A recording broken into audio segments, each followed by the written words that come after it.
I never expected my life to unravel because of a rainy Tuesday afternoon. But that's how these things go, right? The biggest changes come wrapped in the most ordinary moments. My name is Lark, and I've owned Transformations Hair Studio for over 20 years. It's more than just a salon. It's where people come to reinvent themselves, share their secrets, and sometimes cry into my apron when life gets too heavy. I've always prided myself on being able to read people, to sense what they need beyond just a new haircut. That Tuesday, I was finishing up with Mrs. Peterson, my regular 3 o'clock appointment, when the bell above the door chimed. A young woman stumbled in, completely drenched from the downpour outside. Water dripped from her expensive-looking coat onto my freshly swept floors, but it was her eyes that caught my attention, wide, desperate, and holding something that made my stomach twist. "I'm so sorry to come in without an appointment," she said, pushing wet strands of dark hair from her face. I really need a change. Today, please?" There was something familiar about her, though I couldn't place it. "I have a cancellation in 30 minutes, I heard myself say, even though I didn't. Something in her expression made me want to help. She introduced herself as Clara and sank into my chair like it was a lifeboat. As I draped the cape around her shoulders, I noticed her hands trembling slightly. "Just cut it all off," she whispered, meeting my eyes in the mirror. "I need to look different." "He can't. I just need a fresh start." I've heard variations of this story hundreds of times, women running from something or someone. But Clara's voice carried an edge that made the hair on my arm stand up. As I worked, she slowly began to talk about a recent breakup. Nothing unusual there, except for how she described her ex, successful, married, trapped in a loveless relationship. The usual justifications. But then she mentioned his job in tech, and my scissors hesitated mid-snip. "He promised to leave her," Clara said softly, more to herself than to me. "He just needs time to figure things out." My phone buzzed in my pocket, probably another message from my husband Gideon, explaining why he'd be late again tonight. Something about a tech conference downtown. I kept cutting, kept smiling, even as ice began forming in my chest. Because suddenly, I knew exactly why Clara looked familiar. I'd seen her photo before, tucked in my husband's wallet when he thought I wasn't looking. That night, I couldn't sleep. I kept replaying Clara's words in my head while watching Gideon's chest rise and fall beside me.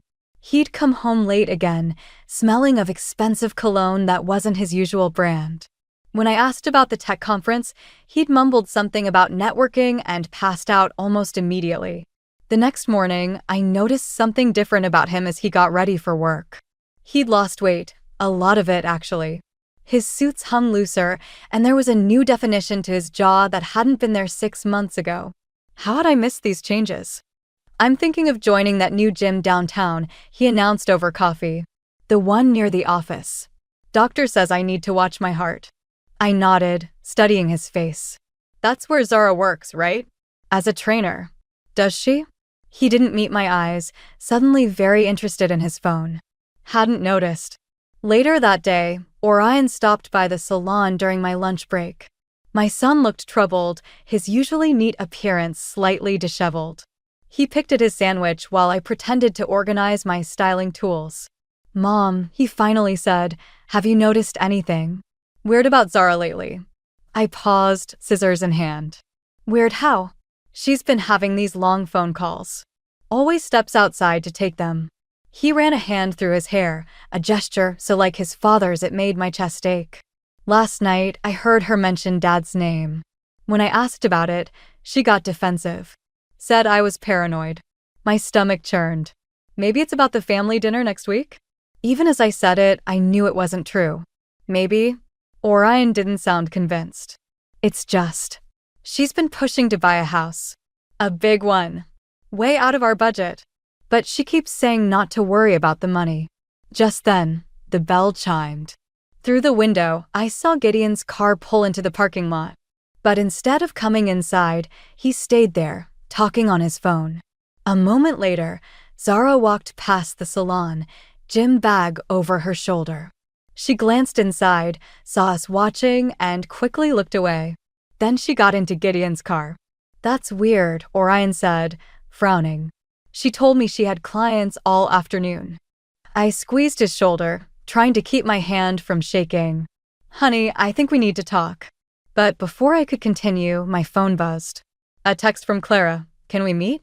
There's something you need to know about your husband. And your daughter-in-law.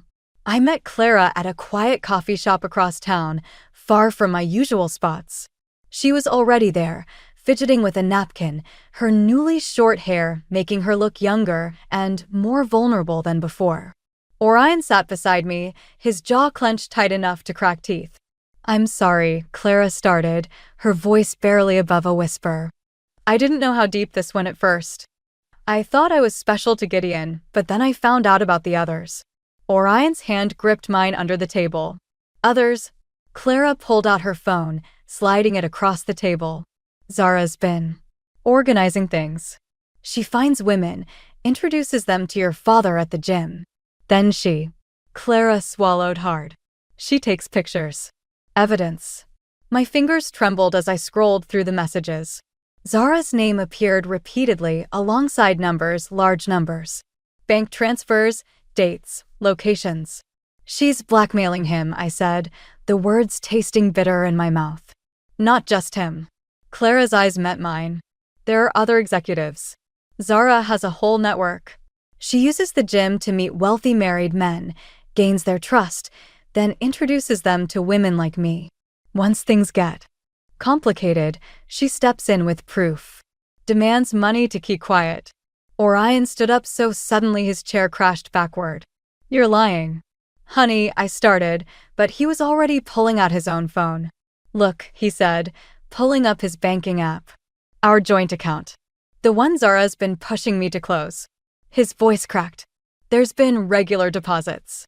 Every month. Thousands of dollars. That's how she convinced me to play along, Clara admitted. Said it was easy money. Just be charming, be available. Let nature take its course. She wiped her eyes. But then I met you, Lark. Saw what a real family looks like. What I was helping destroy.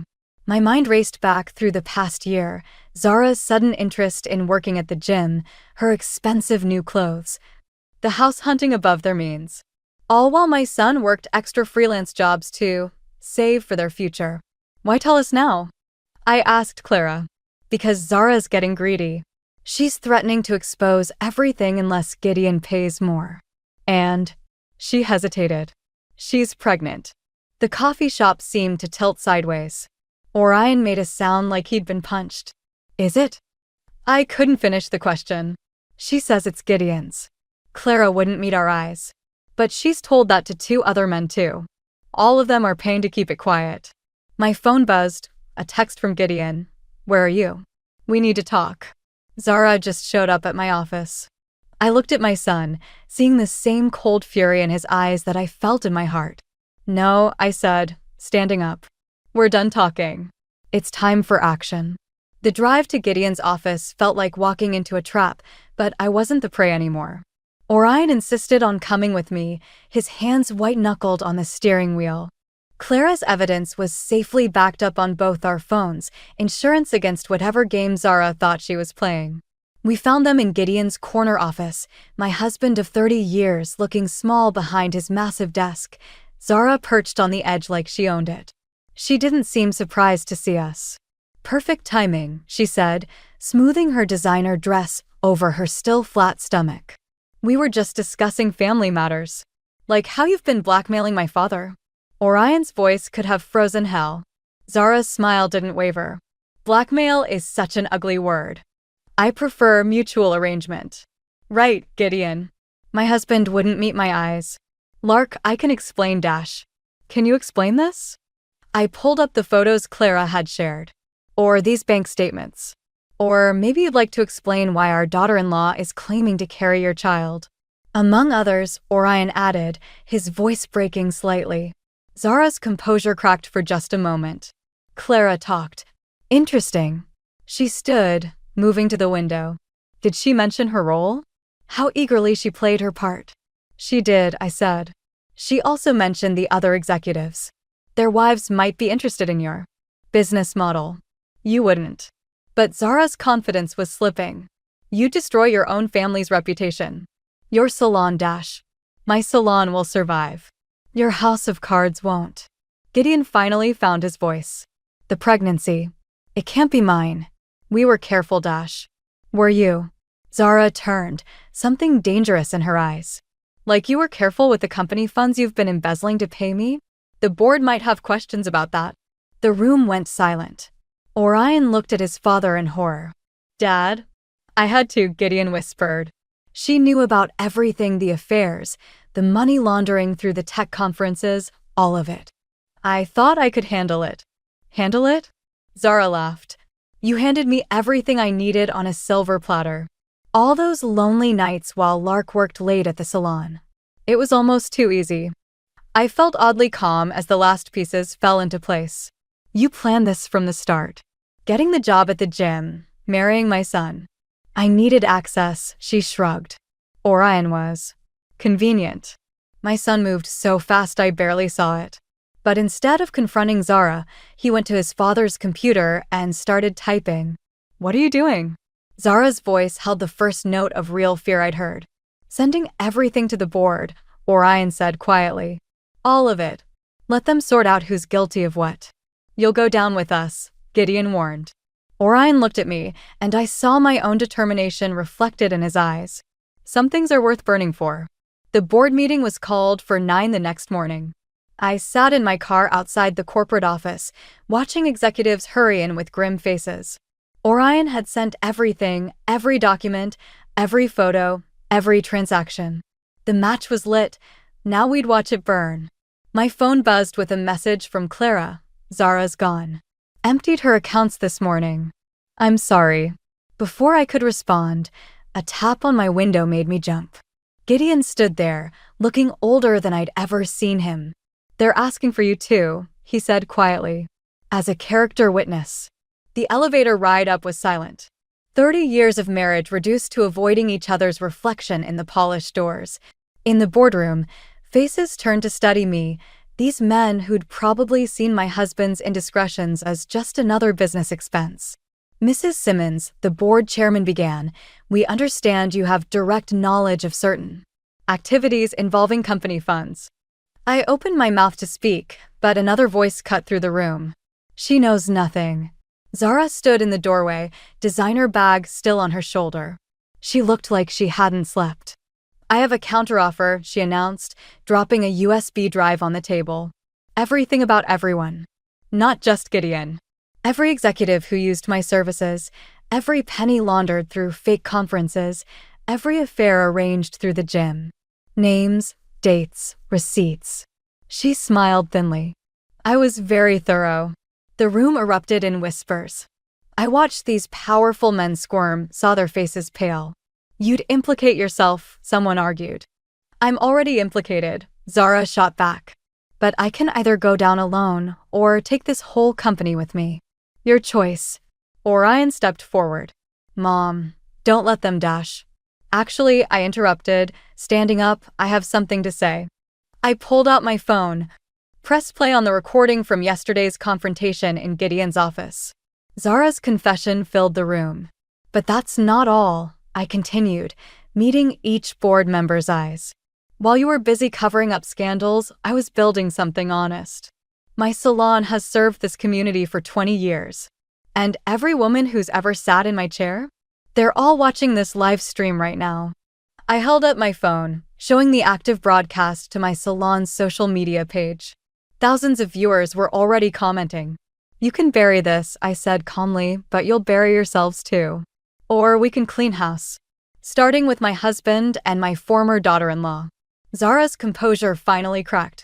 You wouldn't dare dash. I already have. I turned to Gideon. I gave you 30 years. I won't give you one more minute of silence. The chairman cleared his throat. Perhaps we should discuss severance packages. The media circus hit like a tornado. By evening, every local news station was running the story of the tech company scandal. My salon's phone wouldn't stop ringing, not for appointments, but for interviews. Everyone wanted to hear from the hairdresser who exposed it all. I sat in my empty salon after hours, watching my reflection in the mirrors. 30 years of memories haunted every corner. Gideon bringing me coffee during late nights. Orion doing homework at the reception desk. All of it felt tainted now. The bell chimed. Clara stood in the doorway, looking uncertain. "I thought I'd find you here," she said. "The police want to talk to me about Zara's operation. They think there might be more victims." I nodded, too tired to speak. My phone buzzed again, another message from Gideon's lawyer about the divorce proceedings. "I never meant for any of this," Clara continued, sitting in the styling chair where we'd first met. "I was just lost, desperate. Zara knew exactly how to spot people like me. People like you? Broken ones." She met my eyes in the mirror. "But you weren't broken. That's what scared her about you." Why she pushed Gideon so hard too. My scissors clattered to the floor. "To what?" "To destroy your salon.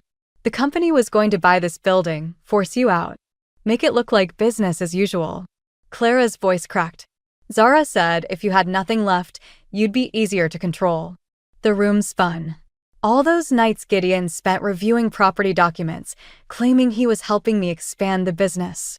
He'd been planning my downfall instead. My phone rang. Orion. "Mom? You need to come home. Dad's here. He's not doing well." I found them in my kitchen.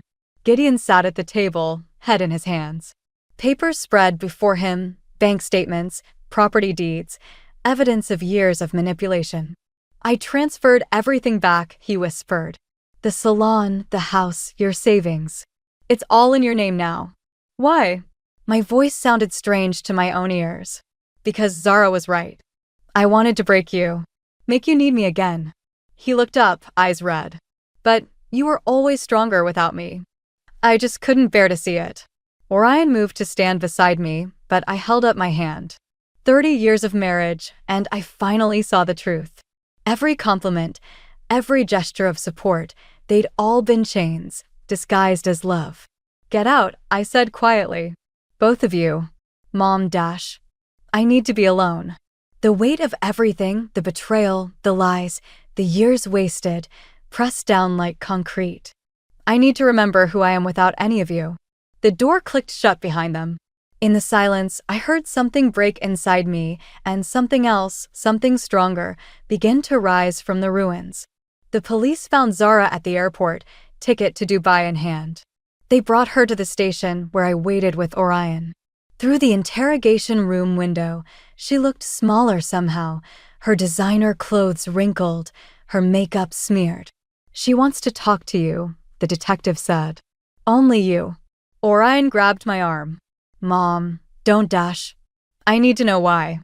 I squeezed his hand before entering the room. Zara didn't look up. "Did you know I grew up in a trailer park?" Mom worked 3 jobs, Dad was nowhere. I swore I'd never be that helpless again. "So you made others helpless instead?" I made them see reality. Her eyes met mine, hard as diamonds. "These men, these families, it's all an illusion. Love doesn't last. Only power does." "Is that what you told yourself when you married my son?" Something flickered across her face. Orion was unexpected. He actually believed in things. Loyalty. Family. She laughed bitterly. "Like mother, like son." "The pregnancy? Not Gideon's. Not anyone's." She touched her flat stomach. Amazing what a few doctored medical records can accomplish. The door opened. Clara stepped in, followed by 3 other women, all familiar faces from my salon. Former clients. All involved in Zara's scheme. "Tell her the rest," Clara said quietly. "About the recordings." Zara's composure cracked. "You brought them here? They deserve to know. All of it." As the truth spilled out, the hidden cameras, the blackmail videos, the network of desperate women Zara had manipulated, I felt strangely calm. This woman had tried to destroy not just my family, but dozens of others. "You know what your mistake was?" I said, cutting off her justifications. "You thought breaking people made you strong. But real strength." I gestured to the women behind me. "It's helping them rebuild." "What are you talking about?" "While you were running, we were organizing. My salon? It's becoming a support center. For women like Clara. Like these others. Like you could have been, if you'd chosen differently. You can't dash." We already have. Your victims? They're not victims anymore. They're survivors. And they're all testifying. Zara lunged across the table, but the officers were faster. As they restrained her, she screamed, "You self-righteous bitch. You think this makes you better than me?" "No," I said, standing. "It makes me free of you." Outside, Orion waited with divorce papers in hand. "You okay?" I watched through the window as Zara crumbled, her carefully constructed world of power and control dissolving into handcuffs and criminal charges. You know what? For the first time in months, I really am. 6 months later, I stood in my transformed salon, watching the evening sun paint the walls gold. Where there used to be styling stations, there were now small meeting areas. The back room had become a counseling space. My scissors still worked their magic, but now they did more than just cut hair. They helped women shed their old lives, just as I had. Clara ran our support group now. She had a gift for spotting the ones like her former self, women trapped in webs of manipulation and fear. Together, we'd helped dozens rebuild their lives. Orion visited regularly, bringing coffee and his graphic design skills to our new website. The divorce had changed him, but not in the way I'd feared.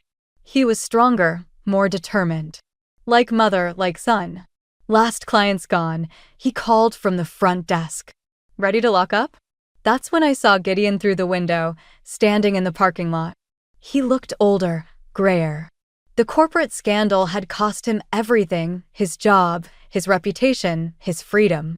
House arrest suited him poorly. "Go ahead," I told Orion. "I'll handle this." Gideon didn't speak as I approached, just held out an envelope. "The last divorce papers?" I asked. He shook his head. "My confession. Everything I did, everything I helped Zara do. Names, dates, accounts, things the investigators missed." He swallowed hard. "I owe you that much." "Why now?" "Because you were right. About strength. About helping people rebuild." He gestured at the salon's new sign, "Transformations. Hair, heart, hope. You took something ugly and made it beautiful." I just destroyed things. I studied him, this man I'd loved for 30 years, who'd tried to break me when he couldn't control me. "Keep the confession. Use it to fix what you broke. That's your path to rebuild, not mine." He nodded slowly, understanding what I wasn't saying. Forgiveness wasn't the same as reconciliation. Back inside, I found a letter on my desk. Clara's handwriting. "Dear Lark, I'm leaving town. There's a women's shelter in Seattle that needs help setting up a program like yours. I thought, maybe it's time to pass on what you taught me. About strength. About healing. Thank you for showing me that our worst moments don't define us. Our responses to them do. Love, Clara. P.S. Zara wrote to me from prison. She's asking for help. I think she's finally ready to change. What should I tell her?" I smiled, picking up my phone to text Clara back. Some transformations take longer than others. But they all start the same way, with someone believing change is possible. I turned off the lights, watching my reflection in the darkened mirrors. The woman looking back wasn't broken anymore. She was whole, stronger at the mended places, ready to help others find their way home to themselves.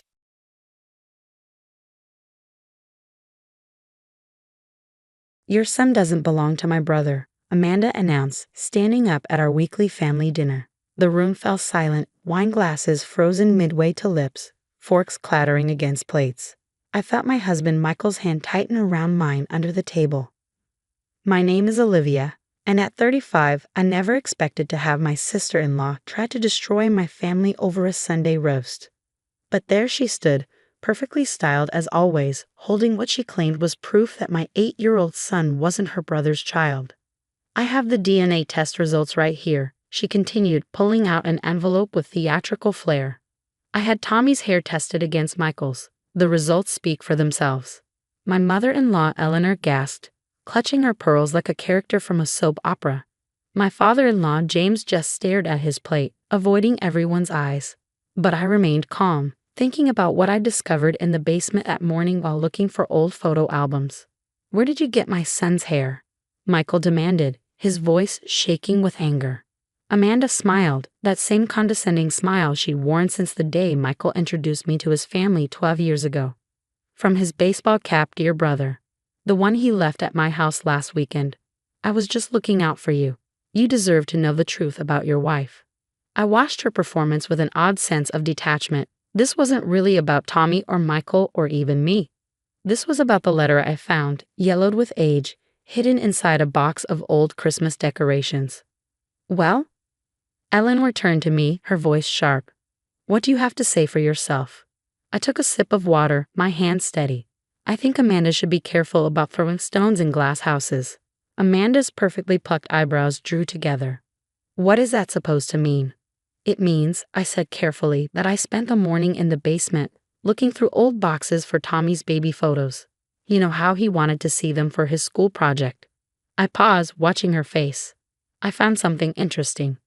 No one cares about your little scavenger hunt, Amanda snapped, but I caught the flicker of uncertainty in her eyes. We're talking about how you cheated on my brother. Michael started to rise, but I placed a hand on his arm. Actually, we're talking about how you've been harboring your own secret for 20 years, aren't we, Amanda? The color drained from her face. I don't know what you're talking about. The letter from 2003? The one you wrote to James, but never sent. I watched as both Amanda and my father-in-law stiffened. Should I share it with everyone, or would you like to tell the truth yourself? There is no letter, Amanda said quickly, too quickly. You're just trying to deflect from your own infidelity. I reached into my bag and pulled out an envelope, different from the one containing her supposed DNA test. The paper was old, the creases worn from being folded and unfolded many times over the years. Dear Dad, I began reading, and Amanda lunged across the table, trying to grab the letter. Michael caught her arm, holding her back. Stop, she whispered, all her earlier confidence evaporating. Please. Eleanor looked between us, confusion replacing her previous condemnation. What's going on? James, what is she talking about? James had gone pale, his hands gripping his napkin so tightly his knuckles were white. That was a long time ago, he muttered. What was a long time ago? Michael asked, still holding Amanda's arm. I carefully folded the letter, tucking it back into my bag. Should I continue, Amanda? Should I tell them about how you found out James isn't your biological father? About how you discovered your mother's affair with her tennis instructor? About how you've been blackmailing them with this information for 20 years? The silence that followed was deafening. Eleanor's face had gone from red to white to gray. Amanda had slumped back into her chair, tears streaming down her face, ruining her perfect makeup. That's not true, Eleanor whispered, but her eyes told a different story. Isn't it? I asked quietly. The letter spells it out pretty clearly. How Amanda found out when she was 15. How she threatened to tell Michael unless she got everything she wanted. The car for her 16th birthday, the expensive college, the down payment for her house. All paid for with her silence.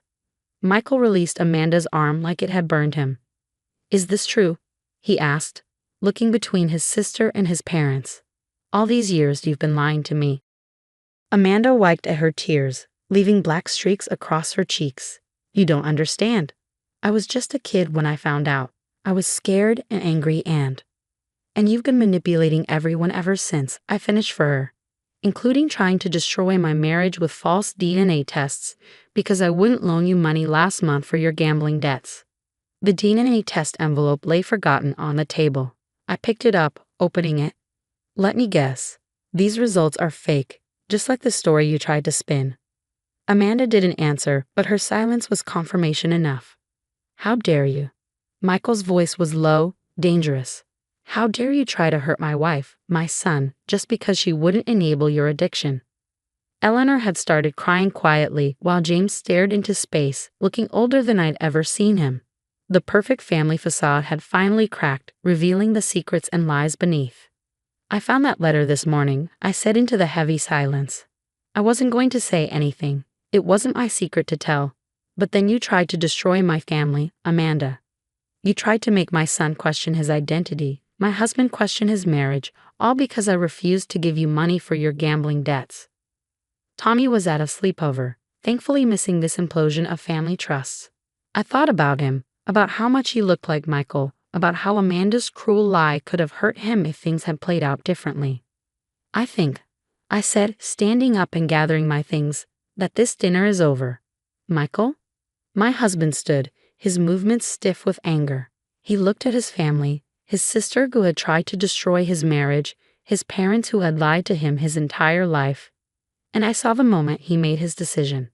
We're leaving, he said firmly. Don't call us. Don't try to explain. We need time. As we walked to the door, Amanda called out, her voice small and broken. Olivia, wait. Please, I'm sorry. I turned back one last time. No, Amanda, you're not. You're just sorry you got caught. There's a difference. The drive home was quiet, Michael's hands gripping the steering wheel too tightly. I knew we had a long conversation ahead of us, knew this revelation would take time to process. But we would face it together, stronger for having weathered this storm. Amanda's attempt to destroy my family had backfired spectacularly, exposing her own secrets instead. As we pulled into our driveway, I touched a letter in my bag, thinking about how the truth always finds its way to the surface, no matter how deep you try to bury it. The fallout from Sunday's dinner revelation was nuclear. By Monday morning, my phone had 47 missed calls, mostly from Eleanor and Amanda, with a few from extended family members who'd already caught wind of the drama. I ignored them all, focusing instead on making breakfast for Tommy when he returned from his sleepover. Mom, why is Aunt Amanda calling me? Tommy asked, holding up his iPad where Amanda's name flashed on the screen. Michael took the device gently from his hands. Aunt Amanda isn't feeling well right now, buddy, he said, declining the call. We're going to give her some space for a while. I watched my husband with our son, seeing the subtle ways they mirrored each other, the same crinkle between their eyebrows when they were confused, the identical way they tilted their heads when listening. Amanda's cruel attempt to question Tommy's paternity seemed even more absurd in the bright morning light. The doorbell rang around noon. Through the peephole, I saw Eleanor, perfectly coiffed as always, clutching her designer handbag like a shield. Please, she called through the door. We need to talk about this as a family. Michael appeared behind me, placing a hand on my shoulder. Do you want me to send her away? I thought about it for a moment, then shook my head. No, let's hear what she has to say. Tommy's upstairs playing video games. He won't hear anything. Eleanor burst into tears the moment we let her in, mascara tracking down her carefully made-up face. You have to understand, she pleaded, sinking onto our couch. It was a different time. James and I were having problems, and Richard, the tennis instructor, he was just the man you had an affair with, Michael finished flatly. Just Amanda's real father, just the truth you've hidden from me my entire life. I never meant for anyone to find out, Eleanor whispered. But Amanda, she found letters I'd kept. She was so angry, so hurt.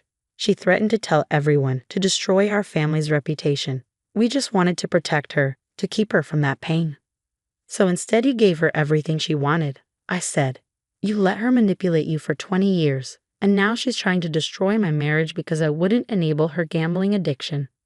Eleanor flinched. The gambling. We didn't know how bad it had gotten. She told us she needed money for home repairs, for medical bills. We didn't realize that she was lying. Michael's voice was hard. Like mother, like daughter, I suppose. The silence that followed was heavy with 2 decades of deception. Eleanor twisted her wedding ring, a nervous habit I'd never noticed before. James isn't even my real father, Michael said suddenly, laughing without humor. All these years of him comparing me to Amanda, favoring her, and she's not even his biological daughter. The irony is almost poetic. No. Eleanor's head snapped up. No, Michael, you were James's son. That's part of why it was so hard. Amanda was from my mistake. But you were our miracle baby. We've been trying for years before you came along. You were absolutely your father's son. I reached for Michael's hand, squeezing it gently. Despite everything, I saw the relief in his eyes at this confirmation. Where's Amanda now? I asked, steering the conversation back to the immediate problem. Eleanor dabbed at her eyes with a monogrammed handkerchief. At home drinking. She's not handling this well. The casino called James this morning. She owes them over $50,000. That's not our problem, Michael said firmly. But she's family, Eleanor protested. Family? I stood up, anger finally breaking through my calm exterior. Family doesn't try to destroy someone's marriage. Family doesn't attempt to make an 8-year-old boy question who he is. Family doesn't blackmail each other for 20 years. Olivia? Eleanor reached for my hand, but I stepped back. Please, you don't understand what it's like to protect your child from painful truths. No, I agreed. I understand protecting your child from people who would hurt them. That's why Amanda won't be welcome around Tommy anymore. Eleanor's face crumpled. You can't keep my grandson from me. Watch us, Michael said, standing beside me. You and James and Amanda, you've all shown exactly who you are. Tommy deserves better than to be around people who lie and manipulate and try to hurt his parents. We can revisit this decision, I added, seeing Eleanor's devastation. But only after Amanda gets help for her gambling addiction, and only after you and James demonstrate that you can be honest with us. No more secrets, no more lies. The doorbell rang again, and through the window, I saw James's car pulling up behind Eleanor's in our driveway. Amanda was in the passenger seat. No, Michael said firmly, seeing them too. They're not coming in. This isn't happening today. Eleanor stood, smoothing her skirt with trembling hands. They just want to apologize, to make things right. There's no making this right, I said. Not today, maybe not ever. Amanda tried to convince my husband that his son wasn't his. She was willing to hurt an innocent child to get money for her gambling debts. That's not something you can fix with an apology. Through the window, I watched as Amanda got out of the car, makeup-free and disheveled, so different from her usual polished appearance. She was clutching something that looked like papers. Please, Eleanor tried one last time. Just hear them out. Michael opened the front door before Amanda could ring the bell. Go home, he said, his voice leaving no room for argument. All of you, go home. We'll contact you when we're ready to talk, if we're ever ready. But I have proof. Amanda thrust the papers forward. Proof that I'm getting help. I registered for Gamblers Anonymous this morning. I'm seeing a therapist this afternoon. Please, I'll do anything to fix this. I looked at the woman who had tried to destroy my family just yesterday, now standing on my porch begging for forgiveness. Part of me wanted to slam the door in her face, to let her live with the consequences of her actions. But another part of me, the part that remembered the scared 15-year-old girl who discovered her mother's affair, felt a flicker of empathy. Get help, I said finally. Real help, not just promises. Show us with actions, not words, that you want to change. Maybe then we can talk about rebuilding some kind of relationship. But right now, you need to leave. Michael closed the door firmly, shutting out Eleanor's protests and Amanda's tears. Upstairs, we could hear Tommy laughing at his video game, blissfully unaware of the family drama unfolding below. We did the right thing, I said, though it felt like a question. Michael pulled me into his arms, his heartbeat steady against my cheek. We did the only thing we could do. We protected our family, our real family. Through the window, we watched as James led a sobbing Amanda back to the car, as Eleanor's shoulders slumped in defeat as she walked to her own vehicle. The perfect family facade had crumbled completely, but maybe, I thought, something more honest could eventually grow from the ruins. But for now we had a little boy to protect, a marriage to cherish, and a lot of healing to do. 6 months passed, bringing autumn leaves and cooler temperatures. Tommy started 3rd grade, Michael threw himself into work, and I focused on keeping our small family unit strong and stable. We hadn't spoken to Amanda or my in-laws since that day on our porch, though the attempts at contact had continued for weeks. Eleanor left tearful voicemails. James sent lengthy emails. Amanda mailed handwritten letters detailing her progress in therapy and Gamblers Anonymous. We read everything but responded to nothing, needing time to process the decades of lies and the depth of betrayal. Then, on a crisp October morning, while cleaning out more boxes in the basement, I found another letter. This one was different, newer, written on modern stationery, dated just 2 weeks before Amanda's dramatic dinner revelation. Dear James, it began in Amanda's familiar handwriting. I can't keep living with this guilt. The truth about my biological father isn't the only secret I've been keeping. My hands trembled as I read further, understanding finally dawning about why Amanda had been so desperate for money, why she targeted my marriage when I refused to help. This wasn't just about gambling debts. I called Michael at work. You need to come home. There's something you have to see. He'd arrived 30 minutes later, reading the letter with increasing disbelief. She was being blackmailed? He asked, looking up at me. By her biological father. According to the letter, Richard, the former tennis instructor, had resurfaced in Amanda's life 6 months ago. He'd figured out who she was and demanded money in exchange for keeping quiet about Eleanor's affair. Amanda, terrified of the truth coming out, had turned to gambling, convinced she could win enough to pay him off. That's why she needed the money so desperately, I said quietly. That's why she lashed out when I refused to help. She was scared and cornered. Michael sank onto an old chair, dust puffing up around him. Why didn't she just tell us? Tell anyone? Because she'd spent 20 years being the blackmailer, I replied. Maybe she thought she deserved it. Maybe she was ashamed. Or maybe she just didn't know how to ask for help after being the one holding all the power for so long. We sat in silence, processing this new information. Finally, Michael spoke. What do you want to do? I thought about Amanda, about the scared 15-year-old who discovered her mother's affair, about the troubled woman who tried to destroy my marriage, about the sister-in-law who was now, perhaps, truly trying to change. I think, I said slowly, it's time to break the cycle of secrets in this family. The next day, we invited Eleanor and James over. Amanda, too, though we specified that we needed to talk to each of them separately.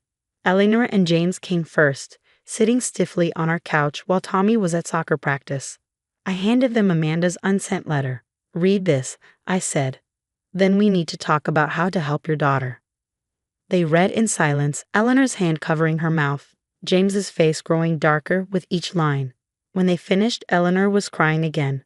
But these weren't the manipulative tears from before. Richard came back, she whispered. He's been threatening my baby. Your baby has been threatening you for 20 years, Michael pointed out, but his voice was gentler than it had been in months. Maybe it's time everyone stopped threatening everyone else with the truth. James cleared his throat. I'll take care of Richard. I should have done it 20 years ago instead of giving in to Amanda's demands. I was a coward. We all were, Eleanor admitted. We thought we were protecting her, but we just taught her that manipulation and secrets were the answer to everything. Amanda arrived an hour later, looking healthier than she had 6 months ago. Her hands shook when she saw her unsent letter on the coffee table. Where did you find that? She asked, her voice barely audible. Same place I found the first one, I replied. The basement seems to be where this family's secrets go to hide. She sank into a chair, all her carefully constructed walls crumbling. I never meant. I was so scared when Richard found me. He knew everything, had pictures of Mom with him from back then. He said he'd ruin everyone's lives unless I paid him. So you tried to ruin my life instead, I said, but without the anger I carried for months. Amanda, why didn't you just tell the truth? She laughed bitterly. The truth? I haven't known how to handle the truth since I was 15 years old. It was easier to be the one in control, the one holding the threats over everyone else. Until it wasn't. Michael leaned forward. Tell us about Richard. Everything. So she did. She told us about his initial contact, his demands, how she tried gambling to raise the money quickly. She told us about her shame when she lost everything, her desperation when I refused to help, her terrible decision to try to destroy my marriage as a last resort. I know it doesn't make it right, she finished, wiping her eyes.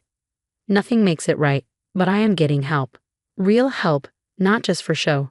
My therapist, she's helping me understand why I became the person I did. Richard won't be a problem anymore, James said firmly. I've already contacted my lawyers. He'll learn what happens when you threaten my daughter. Your daughter? Amanda looked up, tears spilling over. You've never, even after knowing I wasn't really yours. James moved to kneel in front of her chair. Biology doesn't make a father, Amanda. 20 years of secrets and blackmail didn't change the fact that you're my daughter. I failed you by giving in to your demands instead of helping you heal. I won't fail you again. I watched this broken family trying to mend itself, thinking about the power of truth to both destroy and heal.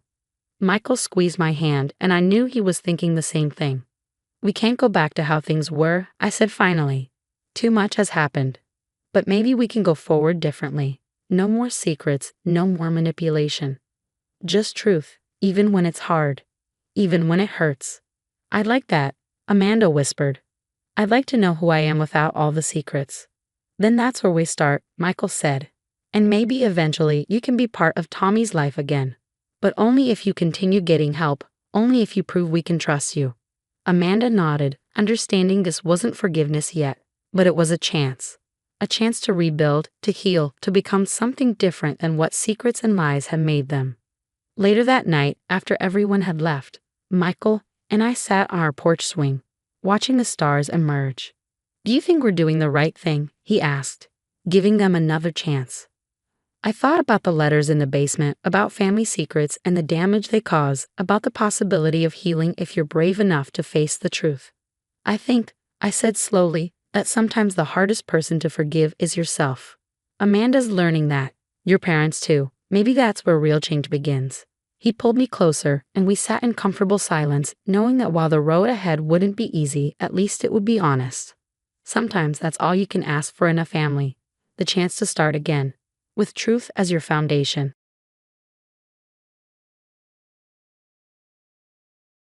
"He's destroying my baby's life." My mother-in-law Eleanor's voice echoed through the dining room at my sister-in-law's house. "Jessica comes home crying every day because of him. He's a monster." I sat quietly at the end of the table, my hand in my pocket, pressing the record button on my phone as I had been doing for the past 3 months. My name is Michael, and at 34, I found myself in the middle of a nightmare orchestrated by my mother-in-law.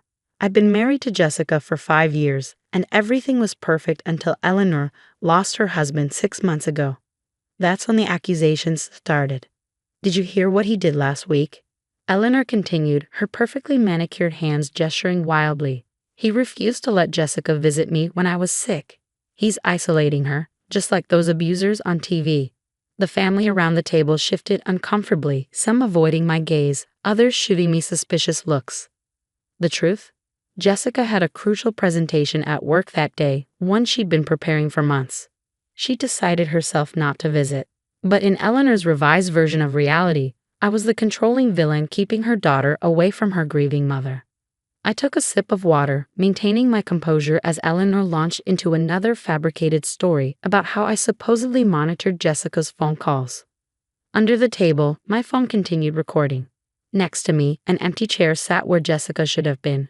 She was stuck at work, unaware of this latest character assassination. "I don't understand how you can all sit here with him," Eleanor sniffled, dabbing at her eyes with a monogrammed handkerchief. "My poor baby is suffering, and everyone's acting like it's normal." My sister-in-law, Amanda, cleared her throat. "Mom, maybe we should talk about something else." But Eleanor was on a roll. She'd found a captive audience, and she wasn't about to let it go. "Something else. While your sister lives in fear? Last month, he wouldn't even let her come to our family beach trip." I almost broke my silence at that one. The beach trip she planned without asking about Jessica's schedule. Then blamed me when Jessica couldn't get time off work. I'd encouraged Jessica to try to make it for at least a weekend, but her project deadlines wouldn't allow it. In Eleanor's mind, this too became evidence of my controlling behavior. The accusations had started small. First, it was comments about how Jessica looked tired, pointed questions about whether I was working her too hard. Then came the suggestions that I was controlling our finances, despite Jessica being the one who managed our bank accounts. By the 3rd month after her husband's death, Eleanor had constructed an entire narrative about me being an abusive husband. "I saw bruises on her arm last week," Eleanor announced, her voice dropping to a dramatic whisper. This was new. My hand tightened around my water glass. Jessica had walked into a door at the office while reading emails on her phone. She'd even posted about it on social media, laughing at her own clumsiness. "Eleanor," I finally spoke, keeping my voice level. "You know those bruises were from an accident at work." Jessica posted about it. "Because you made her." Eleanor shot back. "You probably stood over her shoulder while she wrote that post." I returned to my silence, letting my phone capture every word. Jessica and I had discussed confronting her mother about these accusations, but we decided to wait. Eleanor was grieving, we reasoned. She needed time. But as the lies grew more elaborate and the family began to believe them, we realized we needed protection. "I'm thinking of calling the police," Eleanor announced, causing several family members to gasp. "I have documentation of everything." She pulled out a small notebook, waving it triumphantly. I wondered what that notebook contained. More twisted versions of innocent events. Imagine slights turned into evidence of abuse. While she had her notebook of lies, I had 3 months of recordings, text messages, and emails documenting the truth. Mom, Amanda tried again. This is getting out of hand. Out of hand. Eleanor's voice rose. You're taking his side now. After everything he's done to your sister. I watched as Amanda wilted under her mother's fierce glare. This was Eleanor's power, the ability to manipulate everyone around her with guilt and dramatic accusations. One by one, she turned family members against me with her stories. My phone buzzed in my pocket, a text from Jessica. Stuck in traffic. Everything okay there? I typed back quickly. Your mom's sharing some interesting stories. All recorded.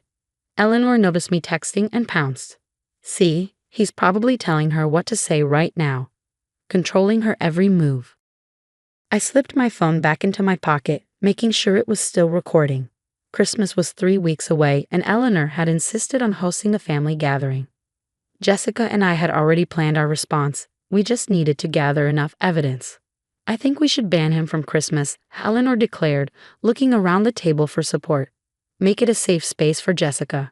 The irony of her talking about safe spaces while creating the most toxic environment possible wasn't lost on me, but I maintained my calm, knowing that reacting would only give her more ammunition. Actually, I said, standing up slowly, Jessica and I are looking forward to Christmas. We have something special planned. Eleanor's eyes narrowed. You're not welcome in my house. I won't let you ruin another family gathering. I picked up my jacket, giving her a small smile. We'll see you at Christmas, Eleanor. As I walked out, I could hear her starting another tirade about my threatening behavior. In my car, I stopped the recording and played it back, listening to Eleanor's voice spew accusation after accusation. Adding it to the folder on my phone, I thought about how different things had been before her husband died. She'd been overbearing then too, but not malicious. Grief had transformed her into someone unrecognizable, someone who would destroy her daughter's marriage to maintain control. My phone buzzed again, Jessica calling this time. Hey love, I answered. You missed quite a show. Mom again, she asked, sighing. What was it this time? Oh, the usual. I'm controlling, abusive, and apparently not welcome at Christmas. We'll see about that, Jessica said, determination in her voice. Did you get it all? Every word. Ready for phase 2. Absolutely. Mom needs to learn she can't keep doing this. I love her, but this has to stop. As I drove home, I thought about the flash drive sitting in my desk drawer, filled with recordings, messages, and emails documenting Eleanor's campaign against me. Christmas was going to be interesting this year. Very interesting indeed. The weeks leading up to Christmas were like walking through a minefield. Eleanor's campaign against me intensified, spreading beyond family dinners to social media and even our professional lives. She'd started calling Jessica's colleagues, expressing concern about her daughter's well-being. Mrs. Harrison called me into her office today, Jessica said one evening, collapsing onto our couch. Apparently, Mom told her I needed support escaping my domestic situation. She ran her hands through her hair, frustration evident in every movement. I had to spend an hour convincing my boss that I'm not in an abusive marriage. I sat beside her, pulling her close. Did you tell her about the documentation? Jessica nodded. She was horrified when I explained what Mom's been doing. Offered to write a statement about Mom's calls if we need it. She leaned into me, sighing. I never thought we'd need to gather evidence against my own mother. The flash drive in my desk drawer had grown fuller. Eleanor's escalating behavior provided plenty of material. She'd started showing up at our house unannounced, sometimes late at night, claiming she needed to check on Jessica. Each time, my security cameras captured her performance, the dramatic pounding on the door, the loud accusations through the mailbox, the tearful phone calls to other family members claiming we were ignoring her. One particularly memorable evening, she arrived at 11 p.m. with 2 police officers. My daughter's being held against her will. She'd screamed, while Jessica and I watched through our security feed, recording everything. The officers, already seeming skeptical of Eleanor's hysteria, were even less impressed when Jessica opened the door in her pajamas, clearly fine and definitely not being held captive. Ma'am, one officer had said to Eleanor, making false reports is a serious offense. We'd added the police report to our growing collection of evidence. Amanda called me privately after that incident. Michael, I need to tell you something, she said, her voice hushed. Mom's been different since Dad died. But these accusations about you, I think she's going too far. You think? I couldn't keep the sarcasm from my voice. I know. I should have said something sooner. But, she paused. She's been writing things down in that notebook of hers, planning something big for Christmas. She keeps saying she's going to expose you in front of everyone. I thanked Amanda for the warning, though we'd already anticipated Eleanor's Christmas plans. Jessica and I had our own preparation underway. We'd set up a small home office in our spare room, walls covered with a timeline of Eleanor's escalating behavior. Text messages, emails, recordings, police reports, witness statements, everything meticulously organized and dated. Are you sure we're doing the right thing? Jessica asked one night as we reviewed our evidence. She's still my mom, and she's grieving. I took her hand, understanding her conflict. Honey, grief explains her behavior but doesn't excuse it. She's trying to destroy our marriage, our reputations, possibly even your career. We have to stop this. Jessica squeezed my hand. I know, it's just hard. Before Dad died, she was overbearing but never like this. Sometimes I miss my old mom. The old Eleanor had been a typical mother-in-law, meddling but generally well-meaning. She'd make comments about my career choices, suggest better ways to organize our house, drop hints about grandchildren. Normal mother-in-law behavior that we could laugh about later. But after her husband's death, something had snapped. Her need to control her daughter had morphed into this destructive campaign. A week before Christmas, Eleanor sent a mass email to the entire family. Subject line, urgent, Christmas intervention for Jessica. The email detailed her plans for a family intervention at Christmas dinner. She'd invited a domestic abuse counselor, arranged for Jessica's cousins to block my escape routes, and prepared a folder of evidence against me. Reading it, I felt a mix of anger and pity. She created such an elaborate fantasy that she genuinely believed she was saving her daughter. Jessica read the email with tears in her eyes. She's really lost it, hasn't she? I held her as she cried, both for the mother she'd lost and the confrontation we knew was coming. We spent that evening finalizing our own plans, making sure every detail was perfect. We couldn't let emotion override preparation. The day before Christmas, Eleanor called Jessica repeatedly, leaving increasingly frantic voicemails. Baby, please don't bring him tomorrow. We can protect you. We have a safe place ready. The counselor says it's normal to be scared, but we're all here for you. Don't let him see this message. Just come alone. Please, baby. Jessica saved each voicemail, adding them to our collection. That night, as we lay in bed, she turned to me with determination in her eyes. Tomorrow needs to work. We have to make her stop. I pulled her closer. It will work. We have everything ready. I just hope. She paused. I hope that after this, we can find a way to help her heal properly, deal with her grief without destroying everyone around her. The morning of Christmas Eve, we packed everything we needed into a discreet briefcase. Our evidence was organized, our presentation prepared, and our strategy set. As we drove to Eleanor's house, Jessica reached over and squeezed my hand. Ready? She asked.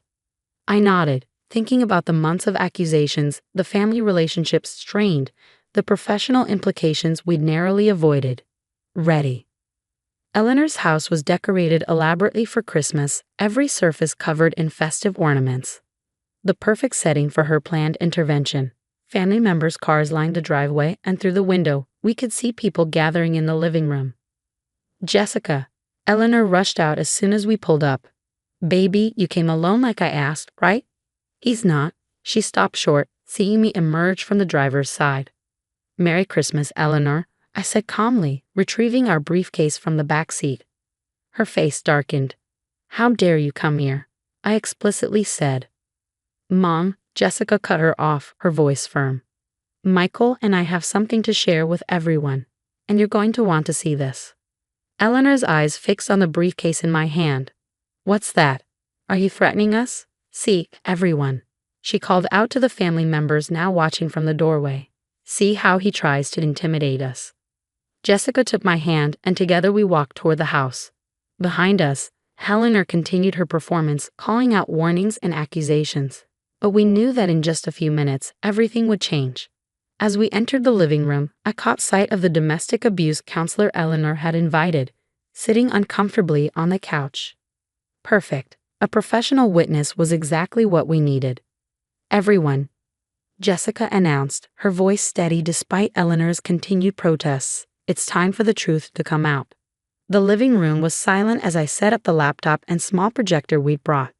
Eleanor hovered nearby, alternating between nervous glances at our equipment and attempts to gain control of the situation.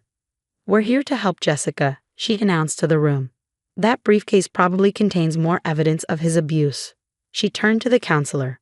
See how he's trying to manipulate the situation. The counselor, a composed woman in her 50s, watched everything with professional interest. She hadn't spoken yet, but her eyes tracked each person's behavior carefully. Jessica stood in the center of the room, her voice clear and strong. Yes, Mom, we're going to look at evidence, but not the kind you're expecting. She nodded to me and I started our presentation. The first slide appeared on the wall. A timeline titled The Evolution of Eleanor's Campaign. Below were dates, starting from the day her husband died, each marked with specific incidents and evidence. What is this? Eleanor demanded, but her voice had lost some of its certainty. This, Mom, is everything you've done over the past 6 months. Jessica's voice was gentle but firm. Every false accusation, every manipulative message, every attempt to destroy my marriage. I clicked to the next slide, and Eleanor's own voice filled the room. The recording from the family dinner where she'd accused me of causing Jessica's bruises. The family shifted uncomfortably as they heard their own silence in the face of Eleanor's accusations. You recorded me? Eleanor gasped. That's illegal. Single-party consent state. I replied calmly, and this is just the beginning. Over the next 20 minutes, we presented our evidence. Security footage of Eleanor's late-night visits. Screenshots of her social media posts accusing me of abuse. The police report from her false allegations. Emails to Jessica's workplace. The recent Christmas intervention email. Each piece of evidence was dated, documented, and irrefutable. The counselor leaned forward, her professional demeanor showing increasing concern, not for Jessica's supposed abuse, but for Eleanor's obvious psychological distress. Mrs. Reynolds, she addressed Eleanor directly, I was invited here under the premise of helping an abuse victim, but what I'm seeing suggests a very different situation. Eleanor's face had gone pale. No, you don't understand. I have proof. She rushed to get her notebook, the one she'd been waving around for months. Your notebook, Mom, Jessica said softly. The one where you've been rewriting reality? Creating stories about abuse that never happened. They did happen, Eleanor insisted, but her voice had lost its conviction. He kept you from the beach trip. I had work deadlines, Mom. I showed you my project schedule months ago. He monitors your phone. I manage our phone plan, always have. The bruises. I walked into a door at work. There's security footage of that too. With each response, Eleanor seemed to shrink, her carefully constructed narrative crumbling around her. The family watched in stunned silence as months of accusations were systematically disproven. Finally, Jessica walked to her mother and gently took her hands. Mom, this has to stop. We understand you're grieving. Dad's death was sudden and terrible, and you're in pain. But trying to destroy my marriage isn't going to bring him back. Eleanor's face crumpled. But you're all I have left of him, she whispered. Mrs. Reynolds, the counselor interjected gently, what I'm seeing here suggests complicated grief manifesting as control and manipulation. There are healthier ways to process your loss. Amanda stepped forward, tears in her eyes. Mom, we've all been enabling this because we didn't want to add to your pain. But we've been wrong. You need help, real help. Eleanor looked around the room, seeing not the allies she thought she had, but family members who were finally confronting the truth of her behavior. Her legs seemed to give out, and she sank onto the couch. I just didn't want to lose her too, she whispered. Jessica sat beside her mother. You're not losing me, Mom. But this campaign against Michael, the lies, the manipulation, it has to end. We found a grief counselor who specializes in family therapy. Will you go for me? The room held its breath as Eleanor looked at her daughter. For a moment, I saw a flash of the woman she'd been before grief had twisted her into someone unrecognizable. I've made a terrible mess, haven't I? She finally said, her voice small. Yes, Jessica said honestly, but we can fix this. Together. The right way. The counselor who'd come expecting to handle an abuse intervention offered to speak with Eleanor privately about grief support resources. As they talked to the study, the family slowly approached Jessica and me. We should have spoken up sooner, Amanda said, hugging her sister. I'm so sorry. One by one, family members apologized for their silence, for believing Eleanor's accusations, for not seeing what was really happening. Some cried, others seemed angry at themselves for being manipulated. What matters now, I told them, is that we all help Eleanor heal properly. No more enabling, no more looking the other way. Later that evening, as the family sat down to a subdued Christmas dinner, Eleanor returned from her talk with the counselor. Her eyes were red from crying, but there was something different about her, perhaps the first glimpse of acceptance. Michael, she said quietly, approaching my chair. I'd have done you a terrible wrong. I know sorry isn't enough, but it's where I need to start. I nodded, accepting her words for what they were, a beginning. The next few months weren't easy. Eleanor started grief counseling, attending sessions 3 times a week. Sometimes she'd slip back into old patterns, but now the family was united in helping her face her grief honestly instead of enabling her destructive behavior. Jessica and I kept the evidence file, not as a threat but as a reminder of where unchecked grief could lead.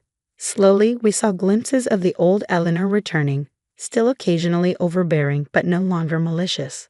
6 months after that Christmas confrontation, Eleanor invited us to dinner. The house had changed. Most of her husband's things had been properly sorted, no longer preserved in exactly the same place as the day he died. She joined a grief support group and was even helping other widows navigate their loss. I want you both to know, she said over dessert, that I'm doing the work. Really doing it. I almost lost my daughter because I couldn't face my pain. I won't let that happen again. Jessica squeezed my hand under the table as I replied, That's all we ever wanted, Eleanor.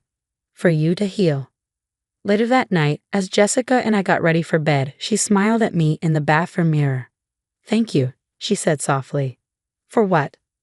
For being patient, for helping save my mom from herself, for loving me through all of it. I pulled her close, thinking about the long journey from those first accusations to this moment of peace. That's what family does, I said. The real kind, not the kind your mom imagined I was.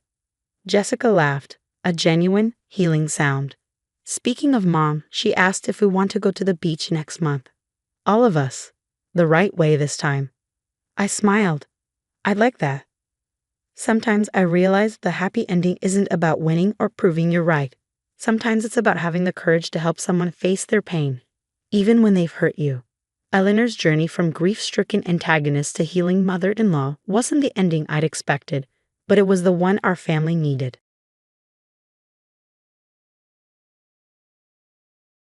I bought my dream house with your money. Amanda's laughter echoed through my phone speaker, dripping with smug satisfaction. Thanks for being so trusting with those account details, sis. I guess being the responsible one doesn't always pay off. My name is Sofia Martinez, and at 35, I was standing in my kitchen listening to my sister-in-law confess to stealing my daughter's college fund. The fund I'd spent 12 years building, the one that was supposed to secure my daughter Lily's future. Congratulations on the house, Amanda. I replied, my voice steady despite the rage building inside me. I hope it was worth it. Oh, it was. 5 bedrooms, pool, that gorgeous view of the lake I always wanted. And the best part, you can't do anything about it. The money's already gone through, and the house is in my name.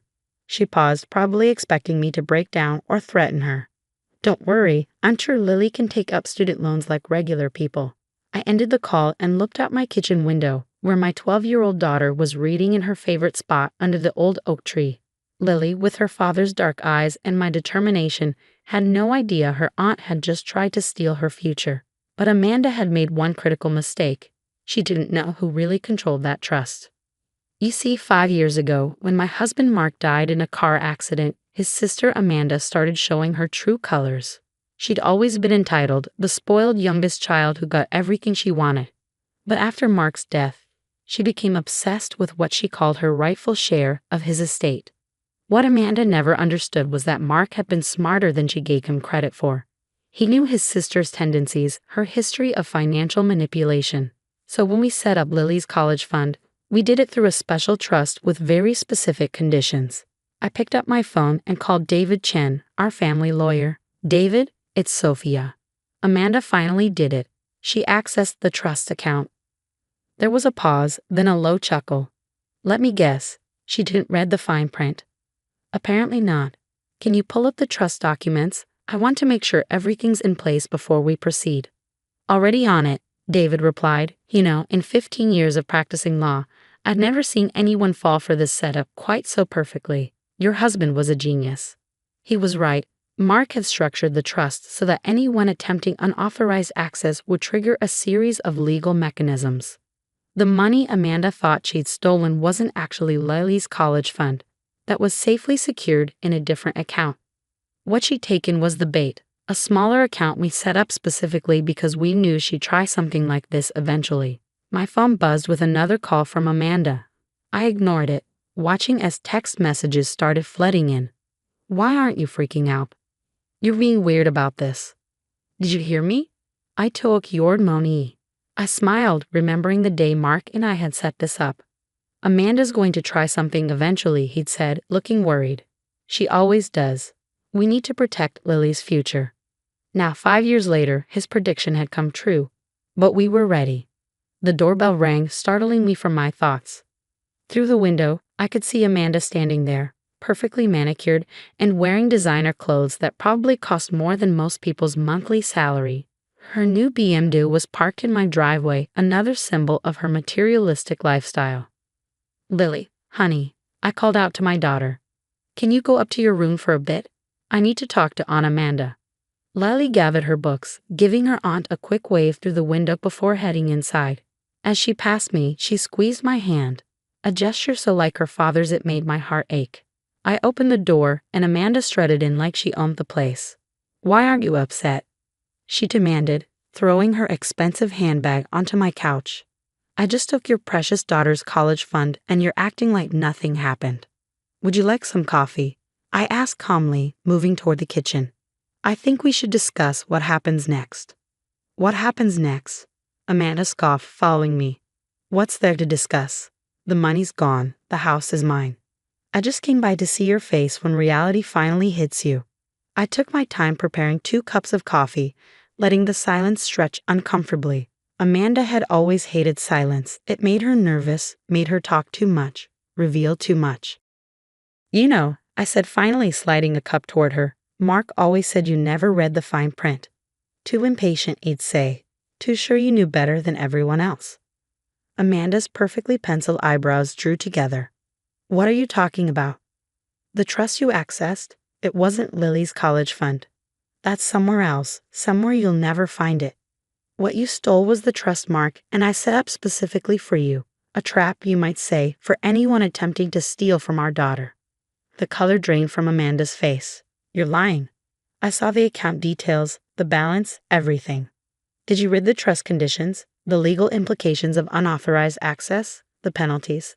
I took a sip of my coffee, watching as understanding slowly dawned on her face. No, I didn't think so. You set me up. Her voice rose to a shriek. No, Amanda, you set yourself up. We just made sure you couldn't hurt Lily when you did. I pulled out my phone, showing her the string of text messages where she'd bragged about stealing the money. By the way, thanks for providing such detailed written confessions. David says it makes everything much easier. David Chen? Why is our lawyer involved? He's not our lawyer, Amanda. He's my lawyer. And right now, he's probably filing all the paperwork to start proceedings against you for attempted theft, fraud, and a few other interesting charges. Amanda's coffee cup clattered against the saucer as her hands began to shake. You can't do this to me, I'm family. Family doesn't steal from children, Amanda. But don't worry, we're just getting started. Would you like to hear what happens next? Amanda's face cycled through emotions, shock, anger, fear, before settling into the smug expression I'd seen too many times before. You're bluffing, she said, reaching for her phone. I'll call my lawyer right now. Please do, I replied, pulling out a thick folder from my desk drawer. While you're at it, ask them to explain this. I slid several documents across the table, watching as her eyes widened at the official letterhead. The trust agreement Mark had created wasn't just clever, it was bulletproof. Any unauthorized access would trigger an immediate transfer of property rights to the trust itself. In other words, Amanda hadn't just stolen money, she'd inadvertently signed her dream house over to us. "This isn't possible," she whispered, frantically scrolling through her phone. "The house is in my name. I have the deed. Check your closing documents," I suggested.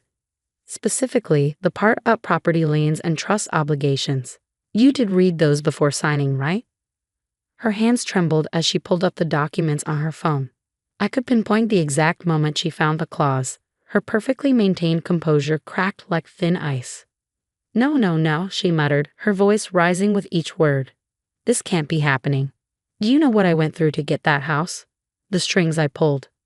I thought about all the times Amanda had flaunted her wealth, her connections, her perfect life. How she'd shown up at Mark's funeral in a new designer dress, complaining about the depressing atmosphere. How she tried to convince me to sell our family home because Lily doesn't need all this space without a father. "Actually," I said, reaching for another document, "let's talk about those strings you pulled. The loan application you submitted, for instance, the one where you claimed to have assets you didn't actually own." Amanda's head snapped up. "How did you?" "Mark kept excellent records, Amanda. Every time you tried to access his accounts, every document you forged, every lie you told, he documented all of it." "Mark wouldn't," she started, then stopped, realization dawning. "He never trusted me, did he?" "He loved you," I corrected. "But love doesn't mean letting someone destroy themselves or hurt his daughter." My phone buzzed with a text from David. "Everything's filed. Does she know about the recording yet?" I smiled, remembering the day Mark had shown me his contingency plans. "You need to understand something," he'd said, looking more serious than I'd ever seen him. "Amanda won't stop at trying to take what's mine. She'll go after Lily's future too. We need to be ready." "There's more," I told Amanda, who was still staring at her phone in disbelief. "Remember that conversation you had with your friend Jessica last month? The one about how you plan to liberate Lily's college fund." Her head snapped up. "You recorded me?" "No, Jessica did. Turns out she has a conscience. She sent me everything. The texts, the voice messages, your detailed plans to access the trust. She even documented your celebration lunch today, where you bragged about stealing from your niece." Amanda's perfectly manicured nails dug into her palms. "Jessica would never betray me like that." "Really? Check your social media." She grabbed her phone, pulling up Instagram. Jessica, her supposed best friend, had just posted a lengthy statement distancing herself from Amanda's actions, complete with screenshots of their conversations. "You turned my best friend against me." Amanda's voice cracked. "No, your actions did that. Jessica has a daughter too, remember." When she realized what you were planning, she couldn't stay quiet. The doorbell rang again, making Amanda jump. Through the window, I could see David standing there, briefcase in hand. "That would be my lawyer," I said, standing up. "I think it's time we discussed your options." Amanda's designer heels clicked against my hardwood floors as she paced. "Options? What options? You've destroyed everything." "No, Amanda. You did that yourself. But because you're family, we're offering you a choice." David entered, nodding professionally to Amanda before setting his briefcase on the table. "Ms. Martinez, I've prepared both sets of documents as requested." "Both sets?" Amanda asked, her voice small. I laid out 2 folders. Option 1. We proceed with criminal charges.